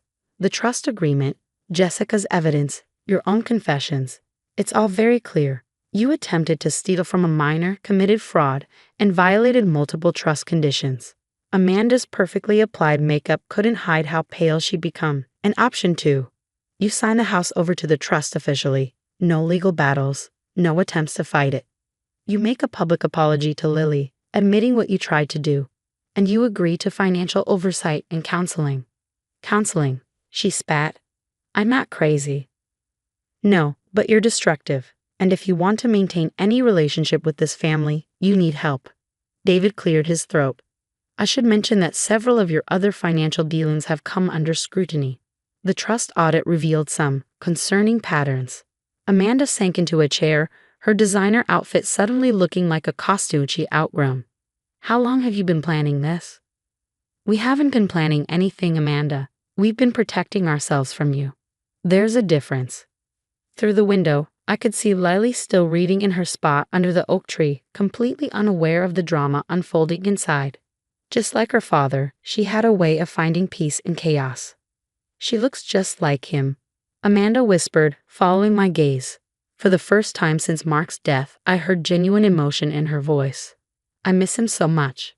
I know you do, we all do, but trying to hurt his daughter won't bring him back. Amanda's carefully constructed facade finally cracked. Tears streaked down her cheeks, smearing her expensive mascara. I thought if I had the house, the lifestyle he had, maybe I'd feel close to him again. Mark's life wasn't about houses or money, Amanda. It was about protecting the people he loved, even from themselves. She stared at the 2 folders on the table, years of choices and consequences laid out in legal language and official stamps. If I choose option 2, will you help me? Yes, I said simply, because that's what Mark would have wanted. David pushed the second folder toward her, pointing out where to sign. As Amanda's shaking hand moved across the papers, I felt a weight lift, not just from the resolution of this crisis, but from finally fulfilling Mark's last wish, protecting both his daughter and his sister, even if protecting them looked very different. What happens now? Amanda asked, setting down the pen. Now, I said, standing up, we start fixing what's broken, not just the trust or the house, but our family. Through the window, Lily waved at us, her father's smile bright on her face, reminding me that sometimes the best revenge isn't punishment, it's restoration. 6 months after Amanda signed those papers, I stood in the driveway of what was supposed to be her dream house. The property had been sold, the proceeds properly deposited into Lily's actual college fund, and Amanda had begun the long process of rebuilding, not just her life, but her relationships. The transformation wasn't instant, and it certainly wasn't easy. The first month of financial counseling had been especially rough. Amanda had to face not just her spending habits, but the deep-seated issues driving them. Her counselor, Dr. Martinez, no relation, helped her understand how Mark's death had triggered a spiral of destructive behavior. I always felt like I was competing with you, Amanda admitted during one of our mandated family sessions. Mark had everything figured out, the perfect wife, the perfect daughter, the perfect life. I thought if I could just get all the right things, I'd feel as successful as he was. Lily, who had finally learned the full story, showed a maturity beyond her years. Dad always said things don't make you successful, Aunt Amanda. The way you treat people does. Those words, so similar to Mark's own philosophy, hit Amanda harder than any legal consequence could have. The public apology we'd required came in the form of a social media post that shocked our entire family circle. Amanda detailed her actions, her regret, and her commitment to change. The responses ranged from supportive to scathing, but she left it up, accepting responsibility for the first time in her life. I'm not proud of what I did, she wrote. I tried to steal my niece's future because I couldn't face my own past. But thanks to my late brother's foresight and my sister-in-law's wisdom, I've been given a chance to make things right. Jessica, whose evidence had been crucial in our case, reached out to Amanda after the post. Their friendship would never be the same, but they began a cautious reconciliation built on honesty rather than shared materialism. The most significant change came 3 months into Amanda's financial oversight program. She sold her designer wardrobe, her luxury car, and moved into a modest apartment. The proceeds went toward paying back other debts we discovered during the trust audit. It's strange, she told me over coffee one morning, wearing simple jeans and a sweater instead of her usual designer outfit. I always thought losing my stuff would make me feel worse, but I actually feel lighter. Lily, ever her father's daughter, had started inviting Amanda to her soccer games. At first, Amanda seemed uncomfortable in the aluminum bleachers among the other parents, but gradually she learned to cheer for Lily's team without wondering what everyone was wearing or driving. One Saturday, after a particularly exciting game, I overheard Lily telling her aunt about her college dreams. I want to study environmental law, she explained.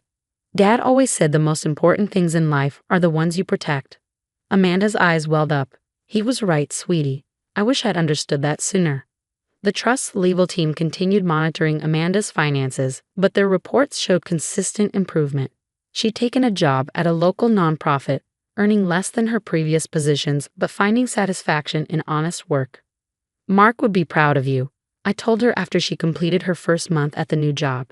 Not because you're struggling, but because you're finally facing that struggle with dignity. She fingered the simple locket she now wore. A gift from Mark years ago that she'd previously dismissed as too plain. I found some of his old letters, she said quietly. He tried to warn me about my spending, my choices. I was too proud to listen. Yesterday marked exactly 6 months since that day in my kitchen when Amanda learned about the trust's true nature. We gathered for a family dinner, not at a fancy restaurant, but in my backyard around the old picnic table Mark had built. Amanda brought a homemade lasagna, having learned to cook instead of relying on expensive takeout. Lily helped her carry it to the table, the two of them laughing about some shared joke. The sound of their laughter, so natural and unforced, would have made Mark smile. After dinner, Amanda handed me an envelope. Inside was her latest financial report, showing she'd stuck to her budget for the 6th straight month. But there was something else. A letter she'd written to Mark. I want you to keep this, she said, her voice steady. You and Lily were the ones he trusted, and now I understand why. The letter was honest, raw, and deeply personal. She apologized for trying to steal from his daughter, for dishonoring his memory with her actions, and for taking so long to learn the lessons he tried to teach her in life. I always thought you were just lucky, she wrote, but now I understand that everything you had, you built through integrity and love. I'm finally ready to learn from your example, even if you're not here to see it. As the sun set over our backyard, casting long shadows across Mark's old oak tree, I watched Amanda help Lily clear the dishes. They moved in comfortable synchronization, aunt and niece, their relationship transformed by truth and consequences into something genuine. Mom, Lily said later as we got ready for bed, do you think Dad knew this would happen? That Aunt Amanda would try to take the money. I sat on the edge of her bed, thinking about Mark's meticulous planning, his careful protection of our daughter's future, and his unwavering hope that his sister would eventually find her way.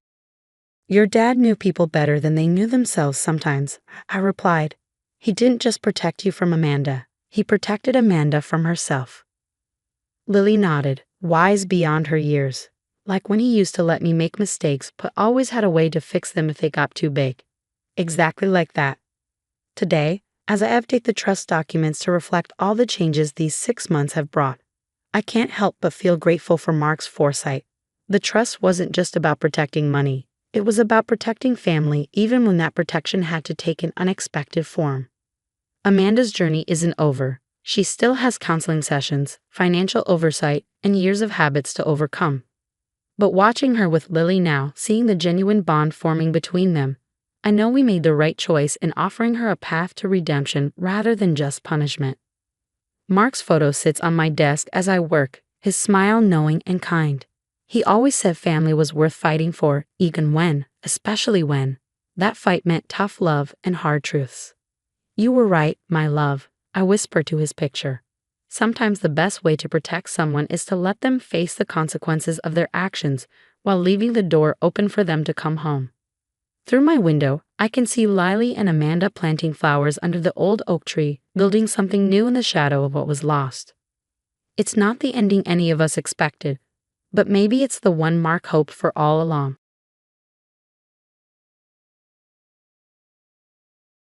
Someone's living in our guest house, I said, staring at the security app on my phone.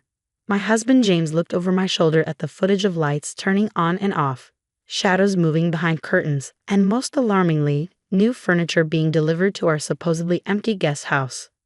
My name is Deanna Foster, and at 34, I was watching my mother-in-law Barbara stage a hostile takeover of our property while we were celebrating our 10th anniversary in Italy. The worst part, James didn't seem surprised at all. Mom mentioned she might need a place to stay for a while. He mumbled, suddenly very interested in his coffee. I told her she could use the guest house temporarily. I turned to face him, my voice carefully controlled. When exactly did you plan to tell me this? And what happened to her perfectly good 5-bedroom house? She sold it, he admitted, avoiding my eyes. She said she wanted to downsize, be closer to family. You know how she is. Oh, I knew exactly how Barbara was. For 10 years, I'd watched her manipulate situations, push boundaries, and guilt-trip James into doing whatever she wanted. But this was a new level of audacity. James, we're still in Italy. She's not supposed to move in until we're back, right? His silence told me everything.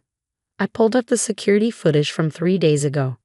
There was Barbara, directing movers like a general commanding troops, pointing where her antique furniture should go, supervising as they replace our guest house locks.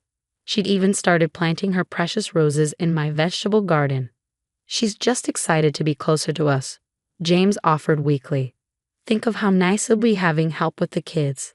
I thought about our twins, Emma and Liam, who already had a complicated relationship with their grandmother. Barbara's idea of helping usually involved undermining my parenting decisions and telling the kids that mommy's rules are silly. The guest house was supposed to be my art studio, I reminded him. For years, I'd been planning to convert it into a space where I could teach painting classes, something Barbara had dismissed as an impractical hobby. Mom says you can use her old garage for your art stuff, James said, wincing at my expression. She's already offered to clear it out for you. I took a deep breath, remembering the conversation I'd had with my sister Kate just last week. Barbara's planning something, she'd warned. I overheard her at the salon talking about making changes to your property. You might want to check those security cameras while you're away. I'd laughed it off then. Surely my mother-in-law wouldn't be so bold as to move in without properly discussing it first. I'd never been so wrong. My phone buzzed with a text from Barbara herself. Diana, dear, surprise. I've taken the liberty of sprucing up that shabby little guest house. You never used it anyway. We'll have so much fun being neighbors. I've already told all my friends about my new home. The bridge club will meet here every Wednesday. Oh, and I hope you don't mind, but I've scheduled some landscapers to remove those unsightly vegetable beds. Roses are much more appropriate for our neighborhood's aesthetic. I showed James the message, watching as he paled slightly. She's already telling people it's her home. I asked quietly, and making permanent changes to our property. Mom's just enthusiastic, he tried. We can talk to her when we get back. But I was done talking. For 10 years, I'd tried to maintain peace, to be understanding of the unique bond between mother and son. I'd smiled through Barbara's subtle jabs, her constant criticism of my parenting, her attempts to redecorate our house whenever we left town. I opened my laptop and pulled up a folder labeled Plan B. Inside were documents I'd been gathering ever since Barbara's last surprise visit, when she'd rearrange our entire house because Diana's design choices were giving her migraines. What are you doing? James asked, noticing my focused expression. Nothing yet, I replied calmly, just making sure everything's in order for when we get home. Another text from Barbara popped up. By the way, I've taken the liberty of having my mail forwarded to the guest house address. And don't worry about the utilities. I've already called to have them put in my name. It's the least I could do. I smiled, thinking about the documents in my Plan B folder. Barbara thought she was so clever, establishing residency without our explicit permission, creating a situation where we'd look heartless if we tried to make her leave. What she didn't know was that I'd been preparing for something like this for months. Every helpful intervention, every boundary crossed, every manipulation. I documented it all. And now, as she made herself at home in our guest house, she had no idea she was walking right into the trap I'd set. I think I'll call Kate, I told James, who was still staring anxiously at his mother's texts. She might have some interesting insights about Barbara's recent decisions. As I dialed my sister's number, I couldn't help but smile. Barbara wanted to play games. Fine. But she was about to learn that her daughter-in-law wasn't the pushover she thought I was. Kate answered on the second ring. Please tell me you've seen the security footage, she said without preamble.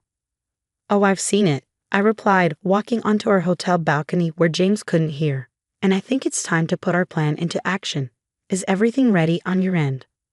All set, Kate confirmed. Barbara has no idea what's coming. I looked back through the balcony doors at James, who was now frantically texting his mother, probably trying to damage control a situation that was already far beyond his usual peacekeeping abilities.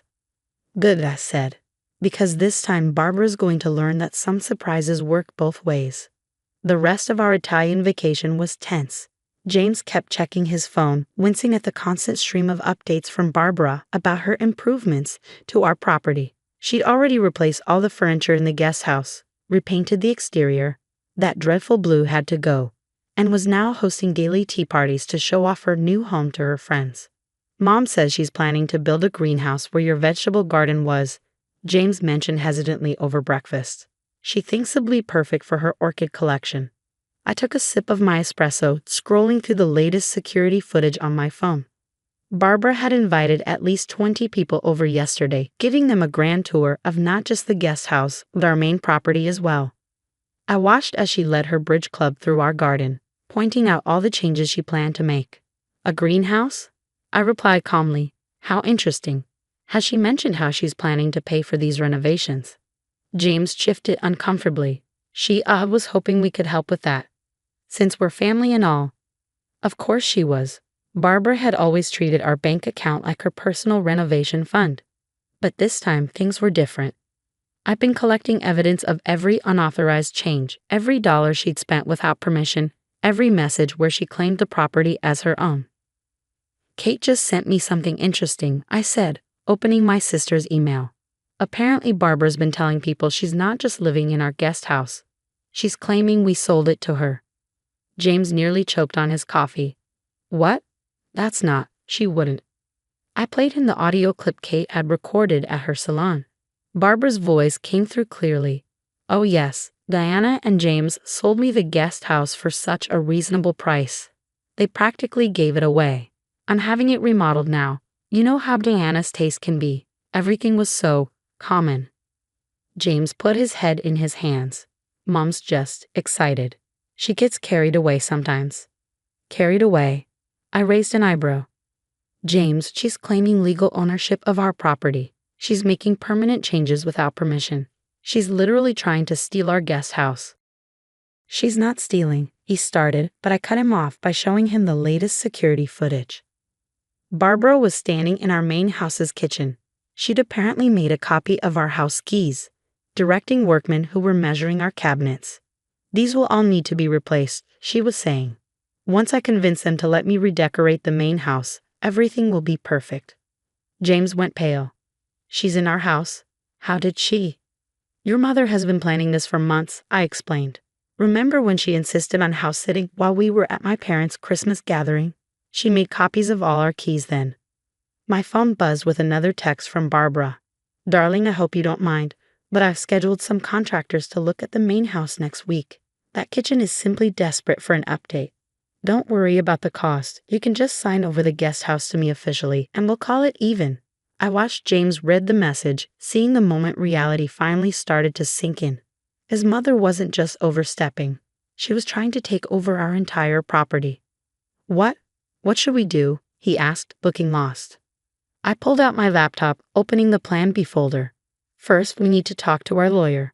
I've been documenting everything. The unauthorized changes, the false ownership claims, the property damage.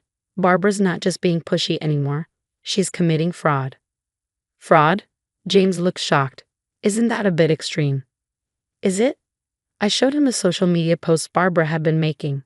Photos of her new house with captions claiming ownership. Posts about her renovation plans, including quotes from contractors for work she had no authority to commission. Even a crowdfunding page she'd started to help restore my new property to its former glory. Oh God, James muttered, scrolling through the evidence. This is bad. It gets worse, I said, pulling up more documents. Remember how she suddenly sold her house? Kate did some digging.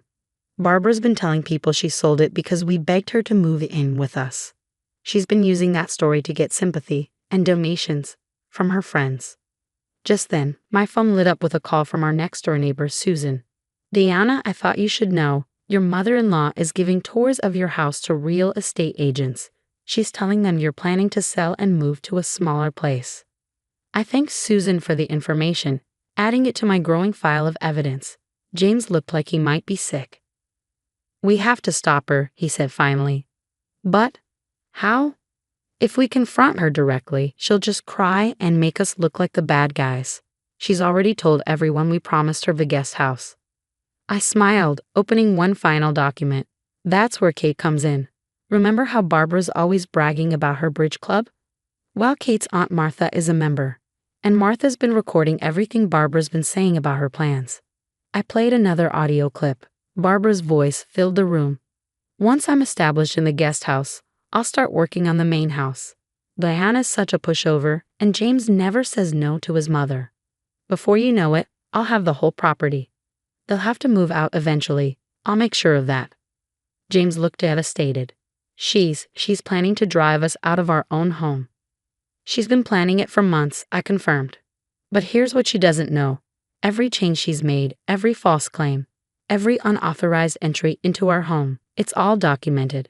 And tomorrow, when we fly home, she's going to learn that her perfect plan isn't so perfect after all.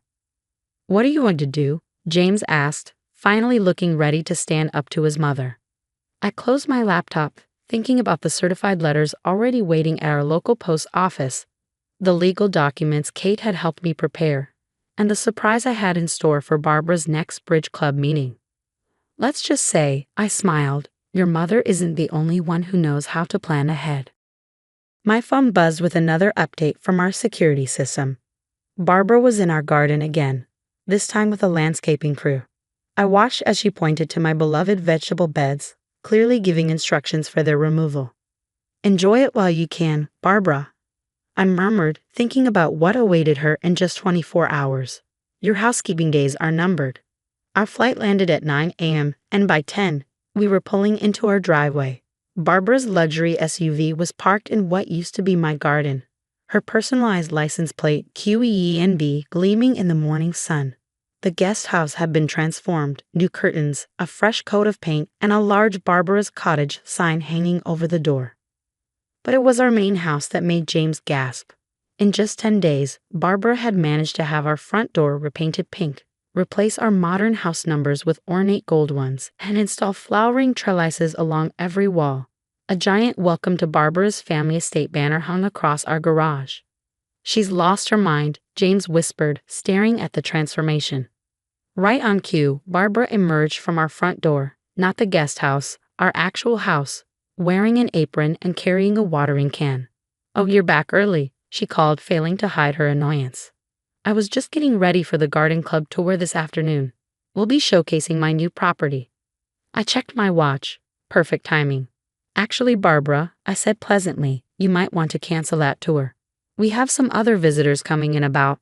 I paused as 3 cars pulled up to our curb. Right now, actually. From the first car emerged our lawyer, Patricia Thompson. From the second, Kate and Martha stepped out, carrying folders of documents, and from the third came Officer Reynolds, our local police officer who specialized in property disputes and fraud cases. Barbara's watering can clatter to the ground. What is this? This, I said, still smiling, is what happens when you try to steal someone's house. Patricia stepped forward, handing Barbara a thick envelope. Mrs. Foster, this is a cease and desist order regarding your false claims of property ownership, unauthorized modifications, and attempted fraud. Fraud? Barbara sputtered, looking to James for help. Darling, tell them this is a misunderstanding. I'm your mother. But James stood firm beside me. No, Mom, this has gone too far. You can't just take over our home. Martha stepped forward next, and I saw Barbara's face pale. Hello, Barbara, Martha said sweetly. The Bridge Club was fascinated by those plans you shared last week. You know, the ones about forcing your son and daughter-in-law out of their home. I have the recordings right here. That's not. Barbara stumbled over her words. Officer Reynolds cleared his throat.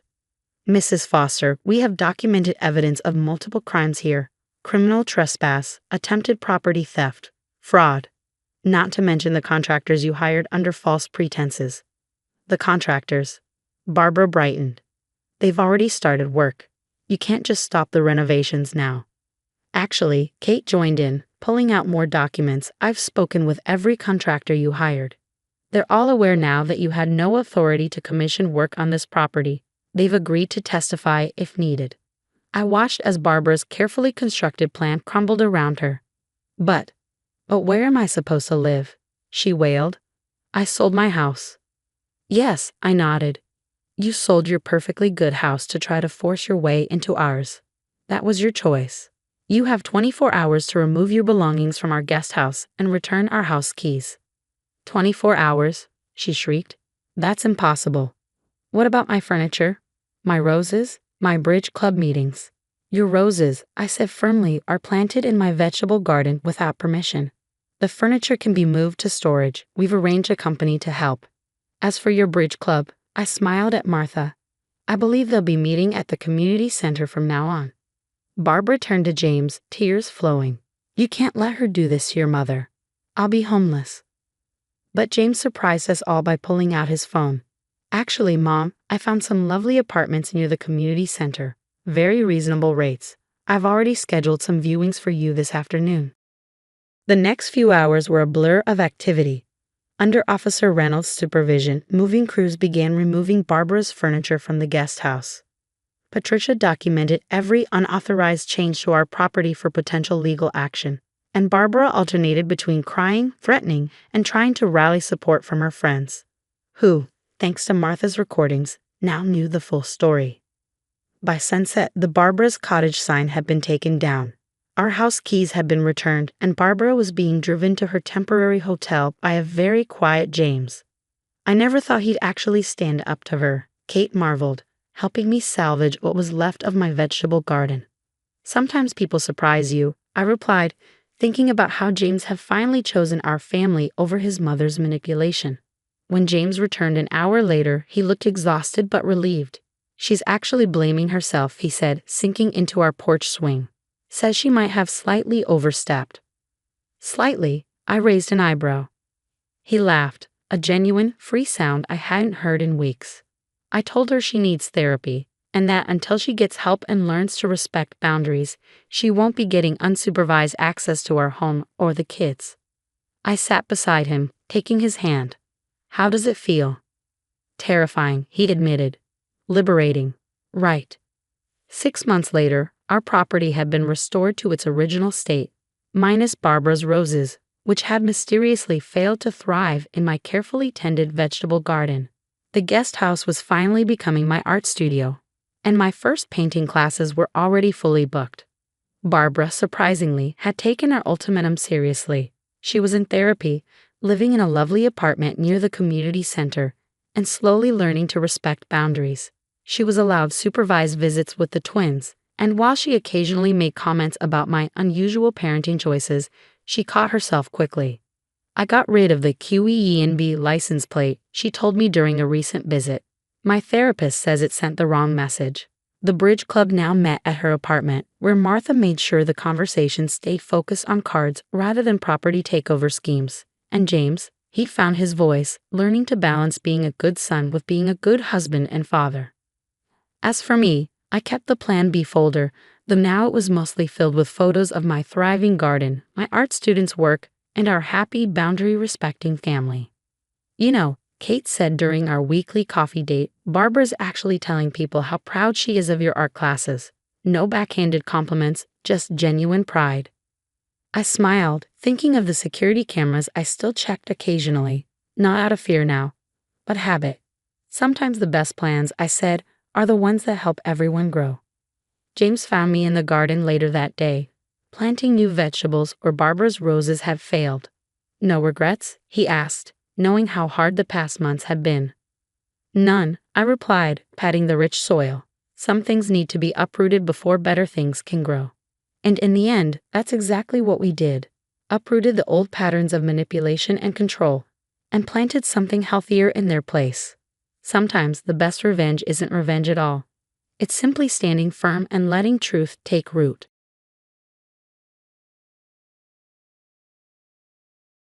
A teacher. You're going to be just a teacher. My mother-in-law's voice cut through the Thanksgiving dinner like a knife. I sat there, clutching my acceptance letter to the master's program in special education, watching as Patricia Morton's face contorted with disgust.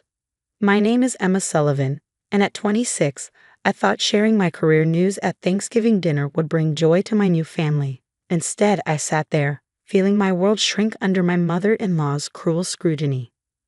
Mom, my husband David warned, placing his hand over mine. But Patricia wasn't finished. I always knew you weren't ambitious enough for my David. She continued, waving her wine glass dramatically. A teacher. Babysitting other people's children all day. That's hardly a real career. I felt my cheeks burn.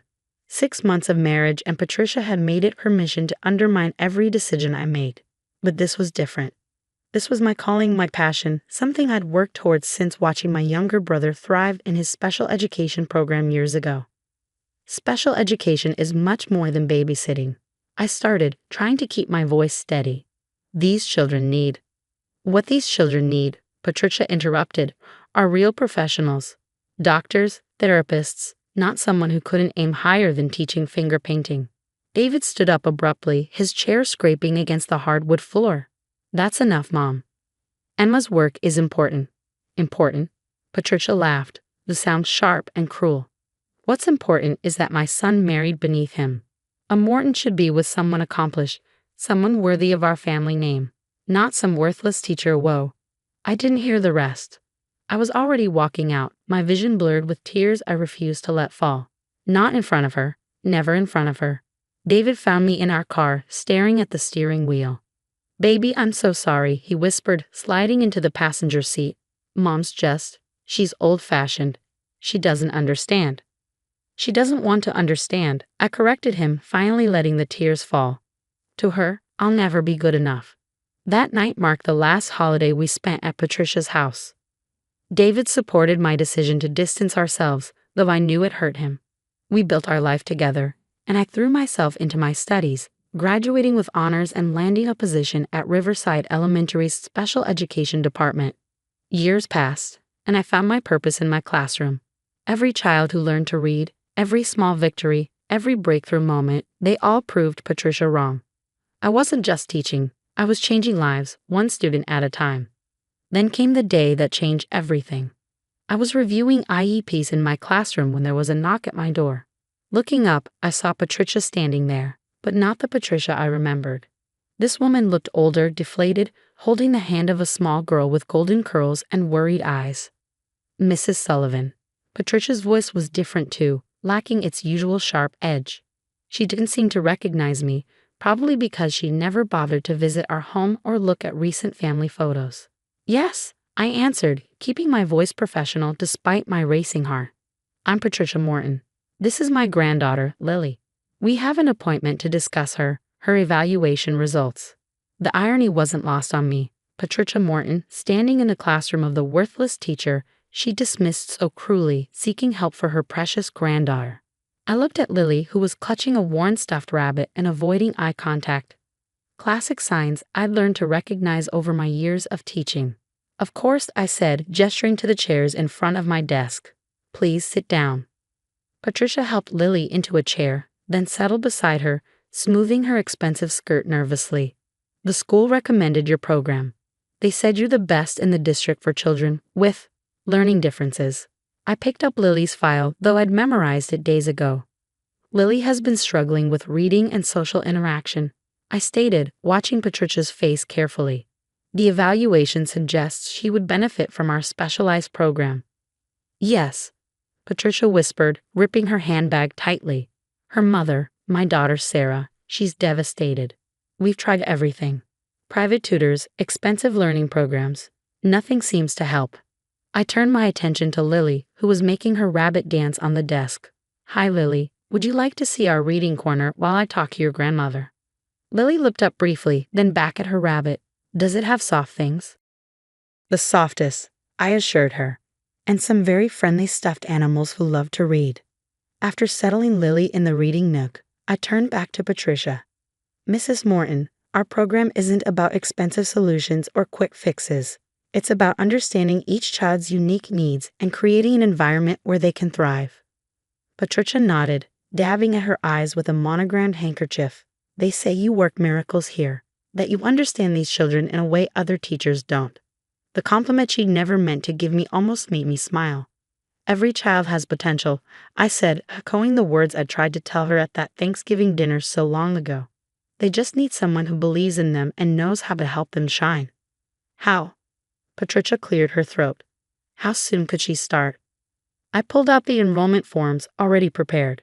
We can begin next week, if you'd like. I have an opening in my morning group. Your group? Patricia looked up sharply, finally really looking at me. I saw the moment recognition dawned in her eyes, washed as the color drained from her face. Emma? You're Mrs. Sullivan." "Hello, Patricia," I said quietly. "It's been a while." She sat there, mouth opening and closing. All her previous arrogance evaporated. In its place was something I'd never seen before: desperation and shame. She started, then stopped, looking over at Lily, who was contentedly arranging stuffed animals in the reading corner. "I don't know what to say." "You don't need to say anything," I replied, pushing the enrollment forms toward her. "This isn't about us. It's about Lily." Patricia's hands trembled as she picked up the pen. "Does David know?" "About Lily?" "No," I said. "Student privacy is important in our program. But if you'd like to tell him, that's your choice." She signed the forms, then looked up at me with tears in her eyes. "The worthless teacher," she whispered. "That's what I called you. And now you're the only one who might be able to help my granddaughter." I stood up, gathering the forms. "The past is the past, Patricia. What matters now is giving Lily the support she needs to succeed."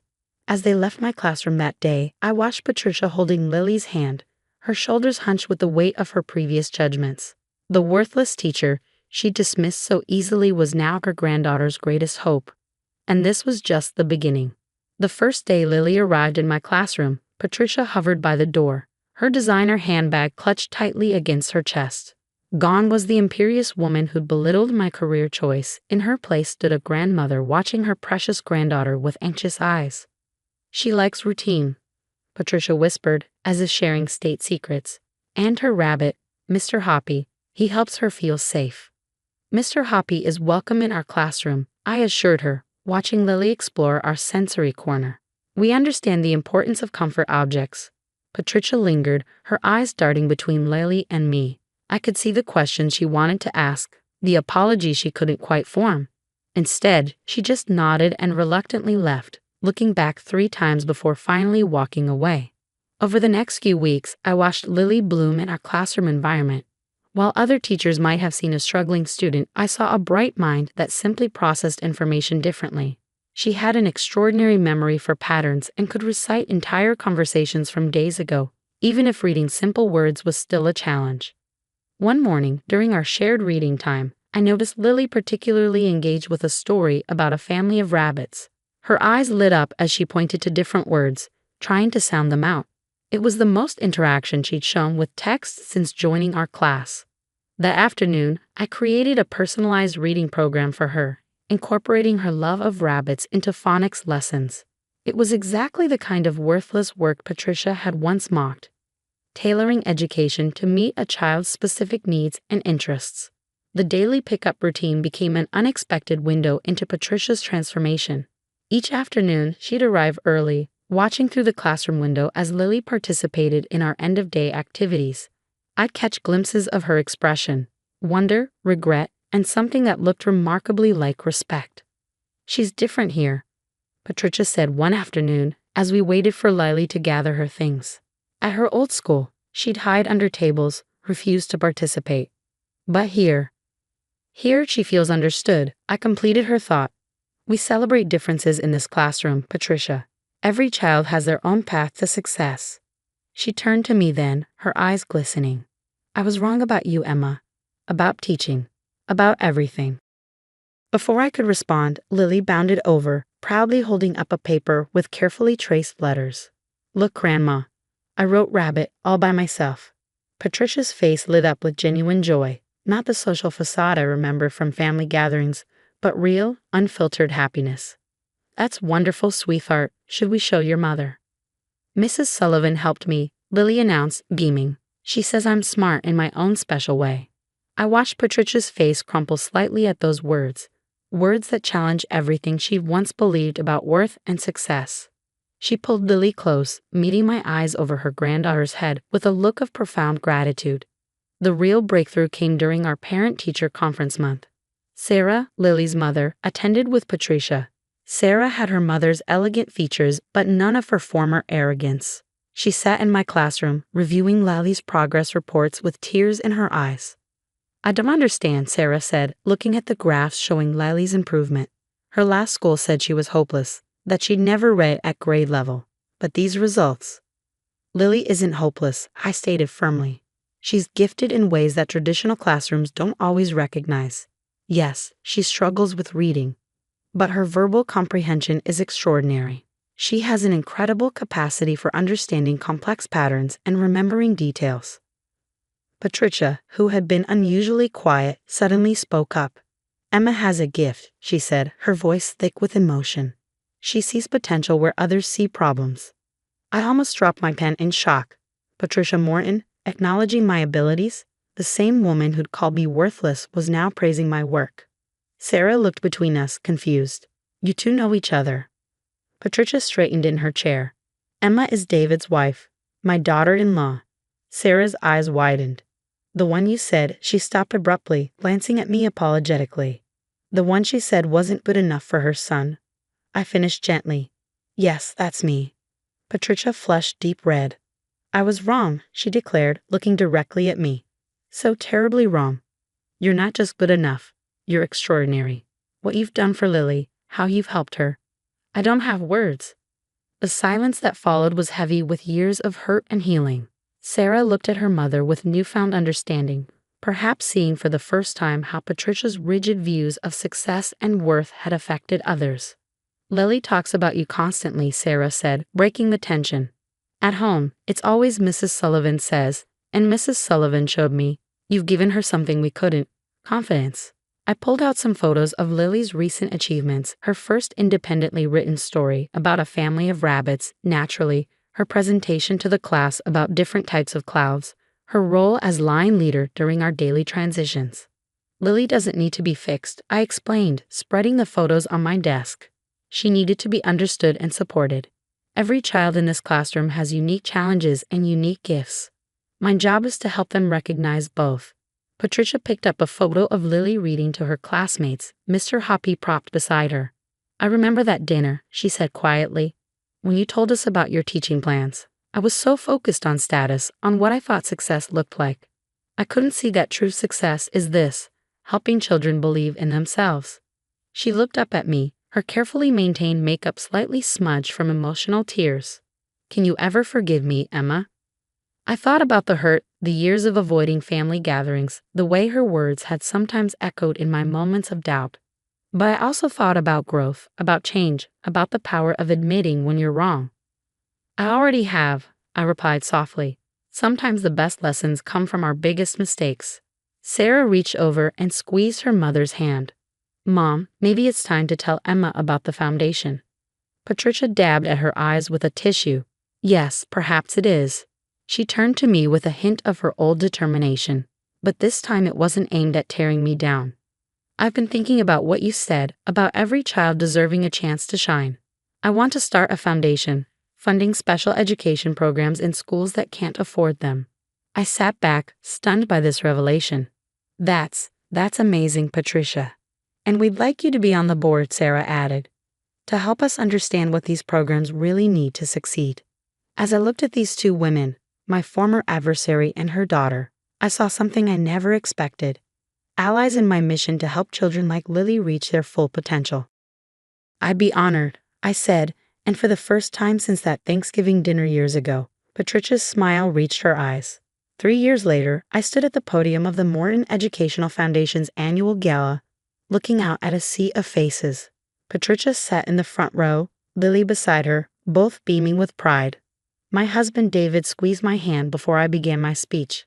When I first became a special education teacher, someone told me I was worthless, that I was just babysitting children.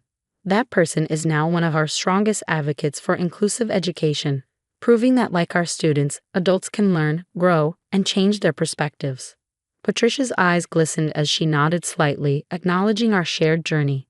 In the past 3 years, the foundation had funded special education programs in 12 schools, trained over 100 teachers, and changed countless lives. Lily, now 10, had blossomed beyond anyone's expectations. She was reading at grade level, excelling in science, and had even started a lunch club for students who felt different or left out. The girl who once hid under tables was now helping others find their place in the world. Success isn't a straight line, I continued, gesturing to the presentation screen behind me. It's not about fitting into someone else's definition of achievement. It's about understanding that every person has unique gifts to offer the world. The screen showed photos of our foundation's work, children discovering their talents, teachers implementing new methods, classrooms transformed into spaces where differences were celebrated, not stigmatized. Among them was a picture of Lily's first public speaking event, where she'd addressed the school board about the importance of understanding different learning styles. 3 years ago, we started with one classroom and one vision. Today, we're changing the face of special education across the state. But more importantly, we're changing mindsets. After the speech, during the reception, Patricia pulled me aside. She aged gracefully, her silver hair elegant, her posture still regal. But her eyes had softened over the years. I heard from the Collins School today, she said, excitement in her voice. They want to implement our program next semester. Can you believe we're expanding to our 13th school already? I smiled, remembering how this woman had once thought teaching was beneath her family's dignity. Now she spoke about educational programs with the same passion she'd once reserved for social status. Did you tell them about our new training module? I asked, watching her eyes light up. Of course. Sarah's already scheduled to conduct the first workshop. She's amazing with the teachers, you know. Must run in the family. She winked at me, including me in that family circle without hesitation. Sarah had surprised everyone by leaving her corporate job to become a special education advocate. She discovered her calling while helping with the foundation, saying she wanted to prevent other parents from feeling as lost as she once had. David joined us, wrapping an arm around my waist. Mom's already planning the next fundraiser, he told me. Something about a sensory-friendly gala for the kids this time. It's important for them to have their own celebration, Patricia insisted. These children work twice as hard to achieve their goals. They deserve recognition. Just then, Lily approached with her latest report card. Grandma, Mrs. Wilson said I got the highest score in science. And look, my reading comprehension is above grade level now. Patricia hugged her granddaughter, looking at me over Lily's head. Of course you did, sweetheart. You're extraordinary, just like your Aunt Emma always said. The way Patricia now said Aunt Emma, with pride and affection, still caught me off guard sometimes. The transformation in our relationship had been as remarkable as Lily's academic progress. Later that evening, as the gala wound down, I found myself in a quiet corner with Sarah. She was reviewing applications from schools hoping to join our program. Sometimes I can't believe how much has changed, she mused. Mom used to measure everything in terms of social status and traditional success. Now she's passionate about learning differences and inclusive education. You did that, Emma. You changed her whole worldview. I shook my head. Lily did that. She showed Patricia that success comes in many forms. But you showed her how to see it, Sarah insisted. That Thanksgiving dinner, Mom told me what she said to you. She carries that shame still, you know. Uses it to fuel her dedication to the foundation. I watched Patricia across the room, surrounded by teachers eager to discuss new teaching methods. She was in her element now, but not in the superficial way she'd once been at her country club gatherings. This was genuine passion, born from real understanding and growth. Your mother once told me I wasn't worthy of the Morton name, I told Sarah. Now she's helping me create a legacy that will carry that name forward in ways none of us imagined. The foundation's impact had extended far beyond our initial hopes. We'd started support groups for parents, mentoring programs for teachers, and even a summer camp where children with different learning styles could explore their interests without pressure. Lily had been instrumental in designing the camp programs, insisting that every activity be accessible to all participants. Everyone deserves to feel special, she declared during the planning meeting, sounding so much like a teacher she'd announced she wanted to become. David found me as the last guests were leaving. Ready to go home, Mrs. Sullivan Morton, he asked, using the name I finally felt worthy of claiming. Almost, I said, watching Patricia say goodbye to the board members. I just need a moment. I approached my mother-in-law, who turned to me with warm eyes. Emma, dear, the speech was perfect. You always know exactly what to say. I learned from the best, I replied. You taught me that it's never too late to change your story. Patricia took my hands in hers. Do you know what the ladies at the country club say now? They say, Patricia Morton. Oh, her daughter-in-law is that brilliant educator revolutionizing special education. They've forgotten all about our social status because they're too busy asking how to get their grandchildren into our programs. We both laughed, remembering how important those opinions had once been to her. I was so wrong about you, she said, not for the first time, but with renewed conviction. You weren't just becoming a teacher, you were becoming a force for change. As we walked out together, Lily skipping ahead with David, I thought about that Thanksgiving dinner years ago. The tears I'd shed, the pain of rejection, the determination to prove my worth. It had all led to this moment. Patricia must have been thinking the same thing. You know, she said softly, sometimes the most worthless things turn out to be priceless. You taught me that, Emma. You taught me so much. Looking at my family, David, Lily, Sarah, and yes, Patricia, I realized that success really does come in many forms.